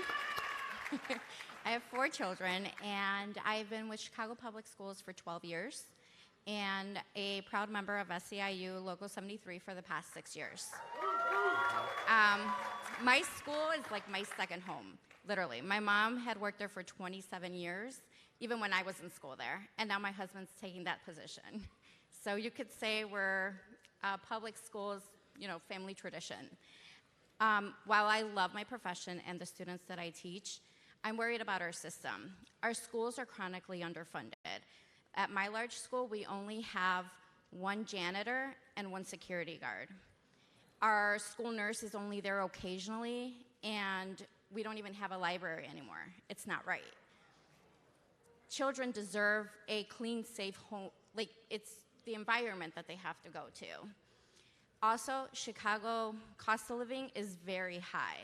And in our system, we're required to live within city limits to be able to work in the public schools. We need more investments. With our low wages, it's hard for many of us to do it. So I ask you, low-income families and communities of poverty are often in public schools where they're under-resourced consistently, and they don't have the necessary funds to succeed. How do you propose to, sorry, I'm nervous. How do you propose to provide access, equitable public schools for everybody, no matter what our color or where we live? Yeah, thank you very much. Gracias. Thank you for the question. This is a question that really hits home for me because I grew up in one of these school districts. My brother and I grew up in the San Antonio Independent School District and the Edgewood Independent School District that were actually part of a landmark Supreme Court case where several Latino families in the late 60s sued the state of Texas because of unequal financing of school districts.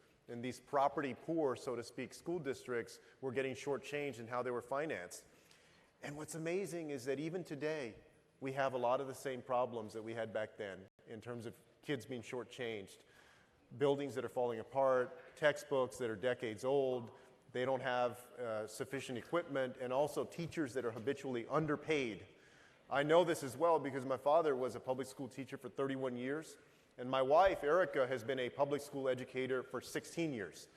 So this is right at the heart of what I believe we need to do to improve the ability of people to reach their dreams. I put out a plan called my People First Education Plan that includes investing hundreds of billions of dollars in paying teachers what they deserve, including a refundable teacher's tax credit that would start at $2,000 for every teacher and go up to $10,000 according to the percentage of students in that teacher's school that are on free or reduced lunch, right, so that you challenge teachers to get into the toughest classrooms, whether they're in an urban setting or in a rural setting. I would invest in infrastructure and also everything that students need to be able to succeed in terms of equipment and other resources. I would also help ensure that we're trying to reduce the inequities in our system, right? Our schools are segregated today because our neighborhoods are segregated, right? And I grew up in one of these segregated neighborhoods and went to segregated schools. And so I want to connect the dots with education, greater housing opportunity. I want to end the displacement and gentrification that is happening in too many communities and invest instead in the people who are there. And also link that up to job opportunities in those communities, transit opportunities, removing food deserts, everything that people need to be successful, and pursuing a community schools model so that we're investing in the supportive services that families need, whether that's healthcare services, job training services, other employment services, or other educational opportunities that they need so that the entire family can succeed. That's how we're going to try and close that gap.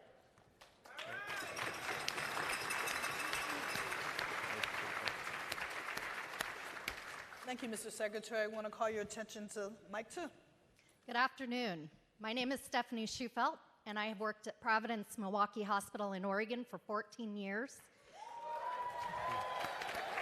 Thanks to forming our union, we are now in negotiations to make sure that health care is affordable for all of our members. Most people in this country don't have that option. The Affordable Health Care Act was a great first step, in spite of all of the Republican attacks against it, and provided health care to millions of Americans. But too many people still don't have coverage, and those of us who do pay too much for what we get. My question to you is, what plan do you have to make sure that everyone living here has accessible, affordable health care? Can you guarantee that that plan will be as good or better than what we have now? And can you make sure that corporations will pay their fair share? Yeah. Right. Thank you very much, Stephanie. The answer to that is yes. We will guarantee that every single person in our country will have good quality health care. The grandmother that I grew up with, her name was Victoria. Castro is my mom's name and my grandmother's name. They were both single parents. And my grandmother, she had diabetes, type 2 diabetes. And right before she passed away in 1996, she had to have one of her feet amputated, which I bet y'all know is not uncommon for severe diabetics. But that whole time, she had Medicare. I want to strengthen Medicare for the people who are on it, and then make sure that it is available to every single person who wants it. I also believe that if somebody has a strong health insurance plan, and there are many union members out there that have bargained for that do have a strong health insurance plan, and they want to hold on to that they should be able to hold on to that we can do both of those things. What I don't believe is that the profit motive of big pharma or big insurance companies should ever determine who gets care in our country and who doesn't. And we need to lower drug costs. I support being able to import medication from countries like Canada that have a good vetting system.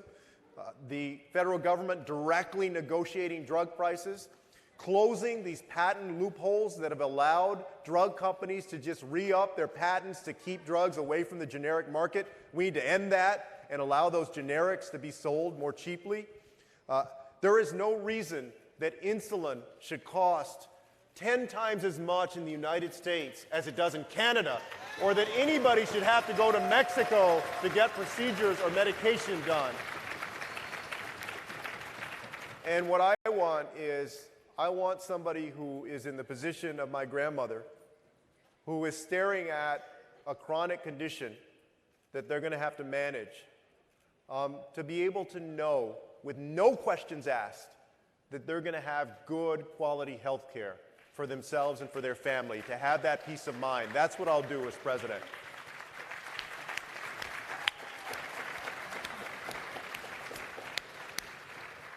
Thank you very much. I have a minute to close. Oh, thank you very much. I really appreciate it. Hey, thank you all very much. Thank you all very much. Hey, y'all. Well, look, there's not much that I can say in a minute that you probably haven't heard already, except to say this. From the very beginning of this campaign, I have been bold and fearless and willing to speak out on issues that many other candidates have tried to avoid, whether it was being the first one to put up my own strong, compelling immigration plan, to say that we're going to use compassion and common sense instead of the president's cruelty, or tackling issues like police reform, because too many young black men are treated with excessive force in our country, or not being afraid to tackle the issue of housing that doesn't get nearly enough attention in our country, even as more and more people are homeless on our streets. I know that we can create a country where every single person counts, where everybody can prosper. And from the very beginning, my first visit in this campaign wasn't to Des Moines, Iowa, or to Manchester, New Hampshire. It was to San Juan, Puerto Rico, to tell the people of the island that we care about them, that everybody is going to count if I'm president. And I'm going to continue to do that, to speak out for the most vulnerable, the people who need a voice. And that's what SEIU and labor has been doing for the whole time you've been around. I hope you'll join me in this campaign. Gracias.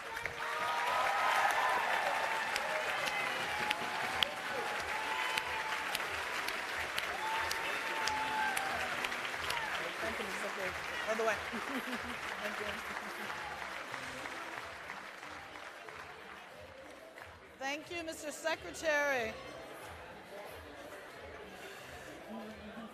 Having a party out here. All right, keeping it coming. I'd now like to introduce to the stage William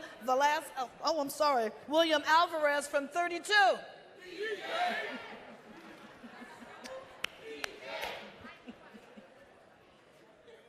Buenas tardes. Mi nombre es Julian Álvarez. Provengo del Aeropuerto Internacional de Miami. Allí soy oficial de seguridad trabajando para la compañía Julian America. Compañía por la cual, porque desproporcionalmente da menos que lo que le damos a ellos como trabajadores, fuimos reunidos para buscar un sindicato entre nosotros, el Departamento de Seguridad.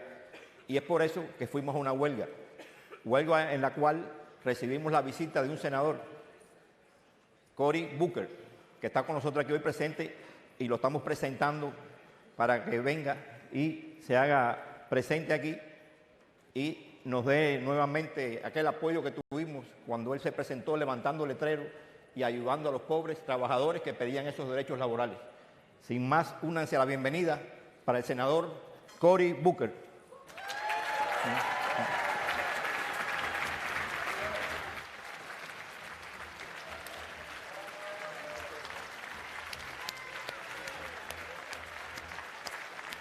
Gracias a todos. Thank you for being here. Thank you for being here. Hi. Nice to meet you. Hello, everybody. All right. Well, I'm batting cleanup today, and you all can leave some leftovers for me on the tables. But look, I am excited to be here and let everybody know that this election that we have right now, it is not a referendum on one guy in one office. This isn't a referendum on who we are as a nation and who we must be to each other. It is not about who we're against, it's about who we're for. And I know some folk are like, you know, I just want the biggest thing, this is what the pundits say, the biggest thing we want is just someone who can beat Donald Trump. Well, I look at them and I'm saying, dear God, can't we have bigger aspirations than that? Beating Donald Trump is a floor, it is not the ceiling.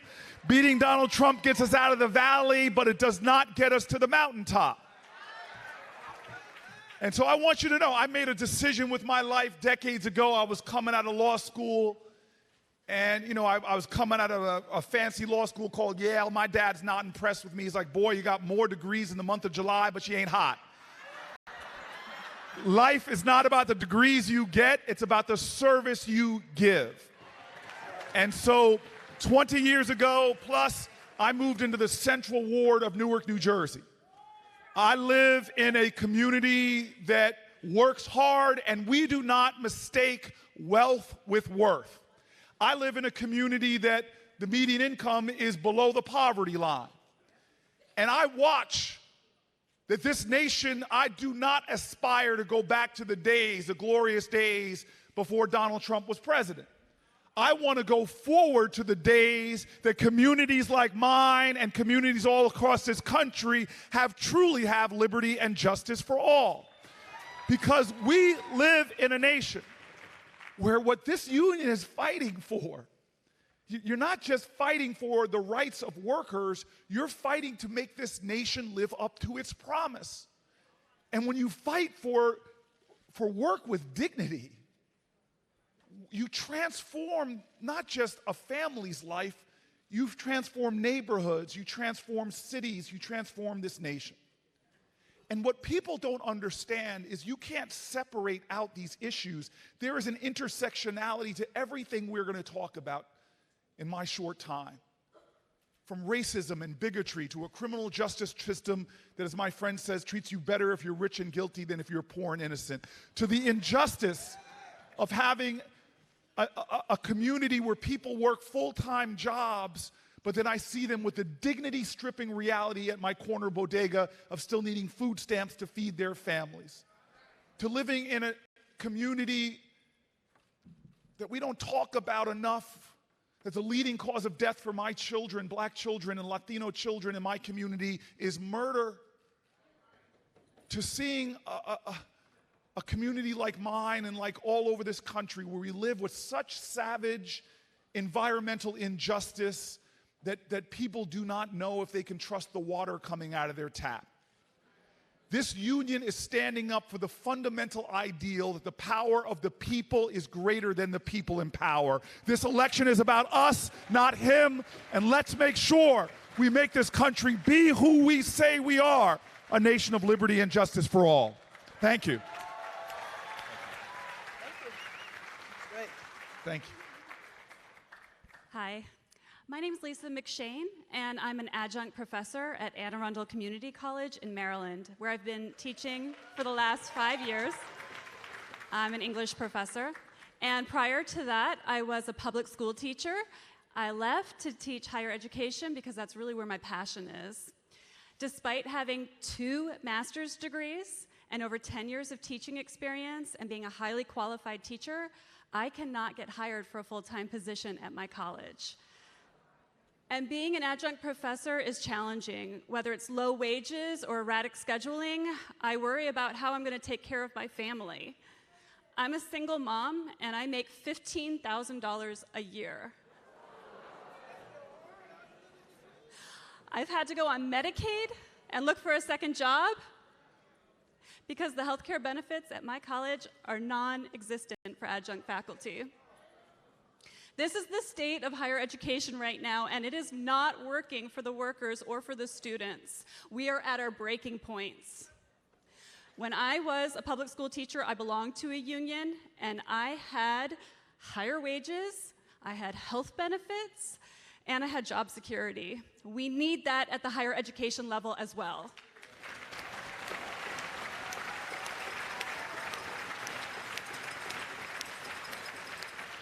Senator Booker, higher education has become unaffordable for too many families, and debt is harming our students.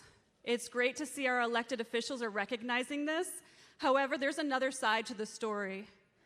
Adjunct professors like myself are struggling. And we cannot remain silent anymore. What will you do to ensure public educators like myself are receiving family-sustaining wages and have access to a union? Thank you very much.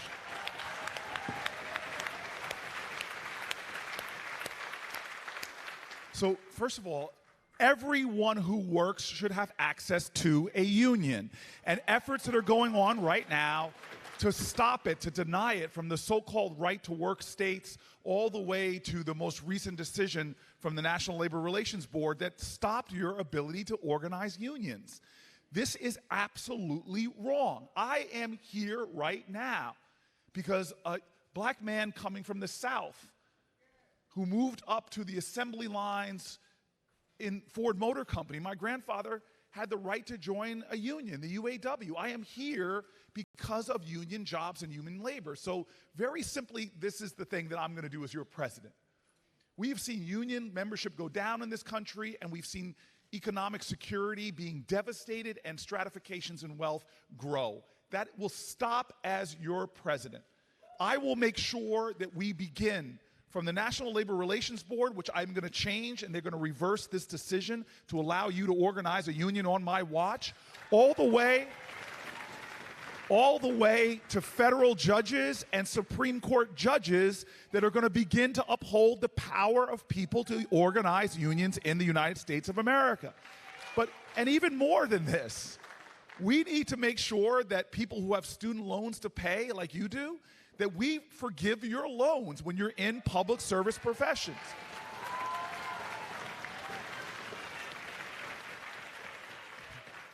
We cannot be a nation that says we are struggling to form a more perfect union and then undermine unions.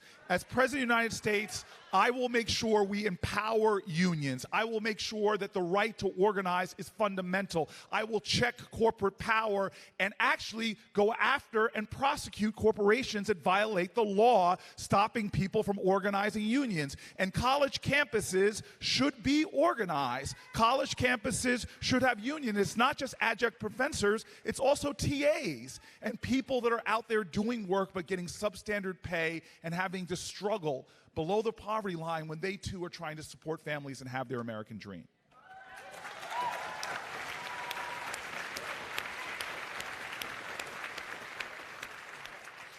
Hi, Senator Booker. How are you? Good to meet you. Nice to meet you as well. So my name is Teresa Rutherford. I am currently a nurse assistant at Laguna Honda Hospital. I didn't hear your. I know my. You got coworkers are excited. There's a lot of love out there for you. Hold it down, brothers and sisters.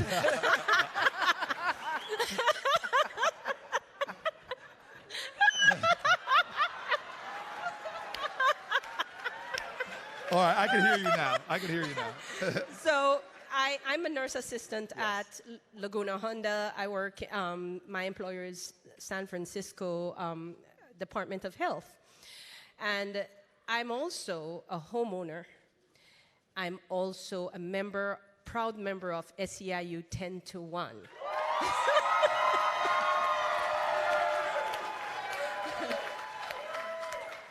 Now, I want to make the point that I live in Sacramento and I work in San Francisco. The turnaround for that is 200 miles. Now, I am not unique. That is consistent with the other 18,000 of my coworkers who work in San Francisco. The majority of us cannot live where we work. Now, why is that? And I will posit and I will present that the reason for that primarily is because corporations have stepped into the Bay Area, have stepped into the most desirable areas and taken over those areas, bleed the resources. So now housing becomes a challenge for us. Childcare becomes a challenge for us because corporations are not coming and bringing resources. They are utilizing the existing resources that workers like myself have helped to build and to create.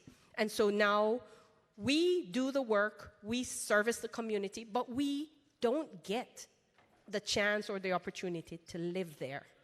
Now, one of the things that we also face is the reality, the primary reality that corporations do not pay their fair share. They get tax breaks, they get to use all the resources in the community. In essence, they get to drain the resources off the community.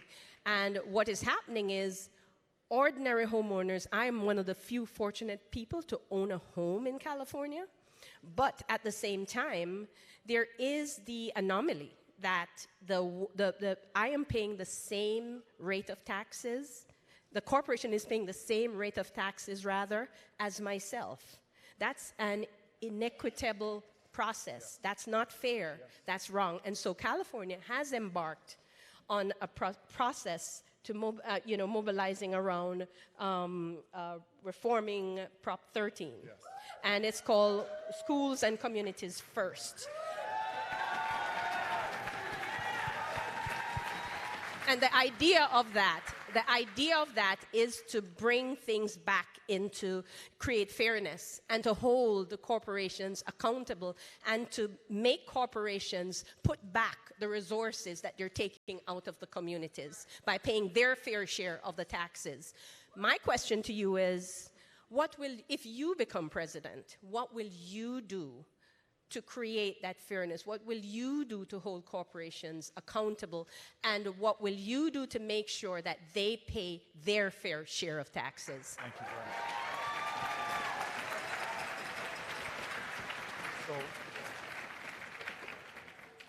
much. This is the crux of one of the most significant corrupting realities in America right now. When my dad was coming up in America, if you worked a minimum wage job, you were above the poverty line. We know that that's not the case anymore. Corporations, they had a different view of their responsibility. They actually had this philosophy that they had many people who were stakeholders in that corporation, and you saw people taking care of communities, investing in neighborhoods and more. But now you see corporations hiring armies of lobbyists that are coming to rewrite the rules of society that have created the highest 80-year high, 60-year high of corporate profits. And wages in our country, they say they've been stagnant for decades, but the reality is they haven't kept up with the cost of living. And so really we've seen the average workers getting poorer and poorer and poorer, but corporations getting wealthier and wealthier. And you see this in so many corrupting ways in our society, where even this tax cut plan, the toxic Trump tax cuts, which forced all this money in this terrible theory. We heard it again, we've heard it before, this lie that somehow if you give the wealthiest of the wealthy more resources like corporations, it's gonna trickle down. Well, what they ended up doing is engaging in schemes that just a generation ago were considered illegal, like stock buybacks, jacking up their corporate stock prices, which benefits who? Well, a third of our stock market is owned by people that aren't even American citizens. And so this has got to change. It is eroding, as you're showing, entire communities are changing. We're now, because of gentrification, and it's not just your community, it's not just your city, it's happening coast to coast, north to south, we're seeing massive problems. And so what I believe fundamentally is we've got to get back to having everybody paying their fair share. And when you have corporations like Chevron or Halliburton paying negative taxes, they're collecting more in income in benefits from the government than they're paying in taxes. This is outrageous and this is absurd. So what am I going to do as your president? First and foremost is I'm going to have a tax system that is moral, that is fair, and that invests in the public good. And I'm going to make sure that workers, 150 million workers, get tax decreases that's going to increase their salary. My RISE credit gives 150 million Americans an increase in salary by cutting their taxes, and it even changes the definition of work. Because if you're home taking care of someone with Alzheimer's or special needs kids, that is work as well, and you're going to qualify for my tax credit. But more than that, it's going to take teachers and public school workers and say to you, we're going to give you a special tax bracket, because if you're helping to educate our children, you shouldn't pay more of a percentage of your income in taxes than someone who works on Wall Street. That is wrong when you're making a bigger contribution to our communities. But the last thing I want to say with the limited time I have is, if you want to deal with gentrification, please put a mayor in the White House. Because when I was mayor of my city, I knew what could happen. We're right 10 miles from Manhattan. And we knew corporations might want to come over. And if we allow them to drive up the cost of housing, you could again see the displacement of entire communities. And I will not let that happen, not on my watch. I started my career as a tenants' rights organizer, and that's where I've lived for 20 years amongst low-income tenants, because I believe that everyone in this country deserves to have a community and a home and not have to commute hours to work because they can't find affordable housing. And so I have a massive plan as a part of my presidential platform that I will execute upon, which is about affordable housing in this country. And one of the big things it does is it says, if you're trying to live in your city, but it would take 50% of your income just to hold on to an apartment that doesn't even meet your family's needs, enough of that. If we give tax breaks, we have a lot of things. We move $700 million through our tax code to help people who have wealth get more wealth. What we're going to do is now turn that around and say, if you're struggling and paying more than 30% of your income in rent, you are going to qualify for that difference between 30% of your income and the area median rent. You're going to get a tax credit from the government. We have to make sure we have livable cities. And I'm out of time, but I got to get my mayor's hat on. We can't be a nation that watches China build 18,000 miles of high-speed rail, and you all out here in California can't even build rail lines that help people commute to work. Mass transit, investing in infrastructure, is going to be something that I'm going to prioritize, because dollars invested in infrastructure like mass transit, subways, train systems, grows our economy by multiples in return. And I know infrastructure is not sexy. That's why I'm trying to lose some weight so I can make up for it. But I will be someone that will be focused on livable cities for everyone of every income bracket, from housing to mass transit to quality public schools, because Prop 13 is a sin against our ideals about everybody having an equal education. All right. The spotlight is on you. Good afternoon. My name is Andrea Leach, and I am a nurse's assistant at Broad Mountain Nursing and Rehab Center in Frackville, Pennsylvania. I am a proud member of SEIU Healthcare Pennsylvania. I'm on the executive board.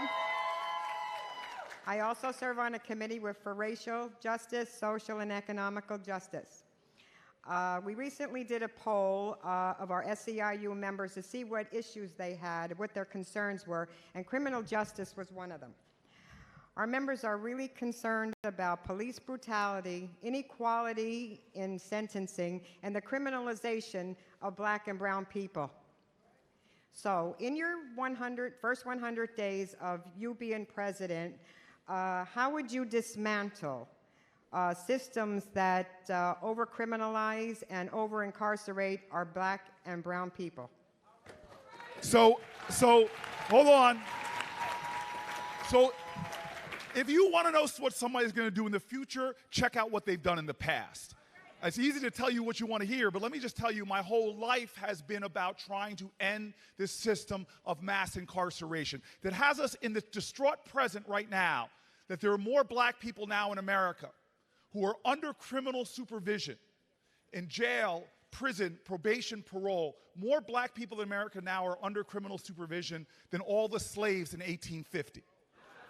We have a nation of mass incarceration that is now, we are only 5% of the globe's population, but 1 out of every 4 incarcerated people on the planet Earth are here in America. 1 out of every 3 incarcerated women on the planet Earth are here in America. And while we should have been investing in infrastructure, our infrastructure has been crumbling except for one area. Between the time I was in law school to the time I was mayor of the city of Newark, we were building a new prison or jail in our country every 10 days. This is sinful what's going on. And this war on drugs has been a war on people, because there's no difference. There is no difference in America whatsoever between black, white, and brown for using drugs or dealing drugs. But if you're black in America, you're almost 4 times more likely to be arrested for it. And don't get me started on marijuana. There were more marijuana arrests in 2017 than all violent crime arrests combined. That's why I have been leading in the United States Senate on legalizing marijuana, do not talk about legalizing marijuana if they're not in the same sentence or the next one you say that we are going to expunge the records of everybody in this country. Because we have, yes, because we have a nation right now where, as we sit here, there are children, no exaggeration, children in jail for doing things that 2 of the last 3 presidents admitted to doing. We have a criminal justice system that is not just, it is broken, and it is attacking low-income people, mentally ill people, people struggling with addiction.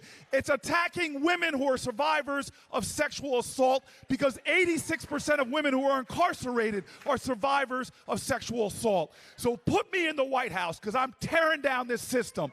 And I'm telling you right now,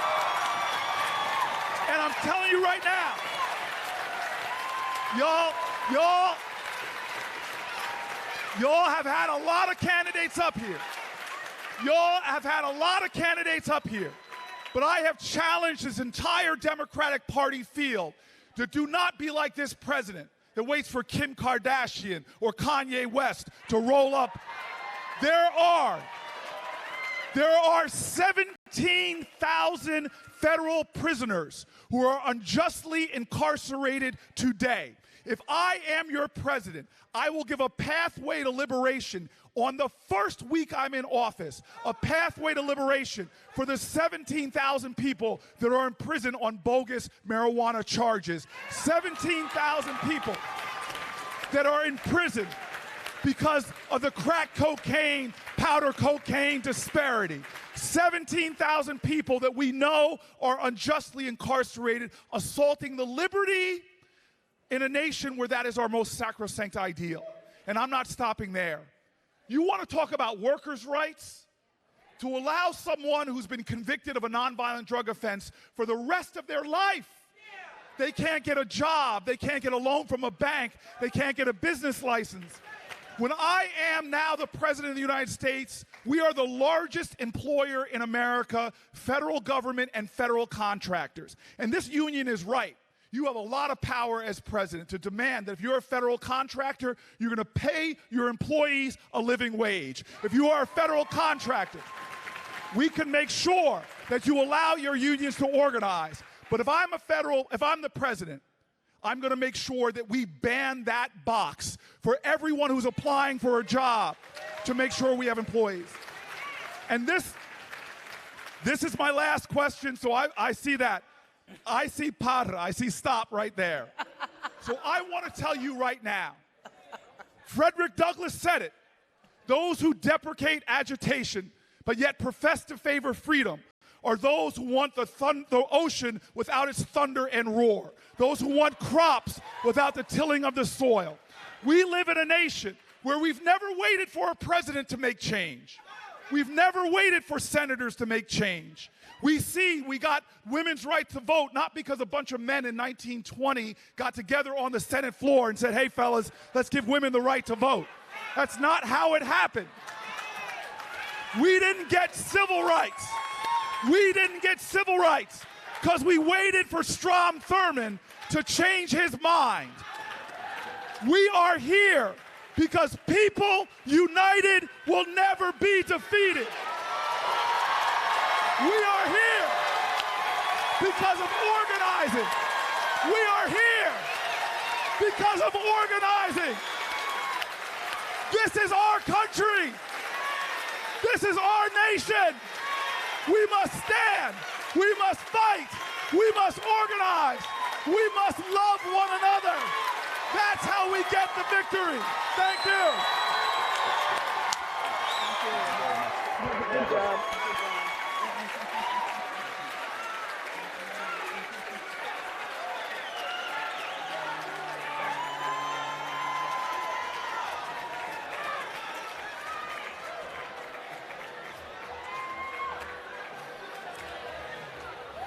All right, we're not done yet. Thank you very much for your attention. Y'all ain't done yet.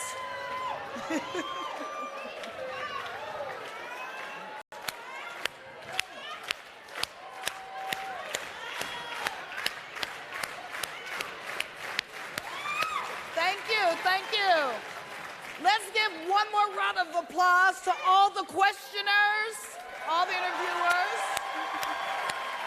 You all have been great. Thank you very much. See you later.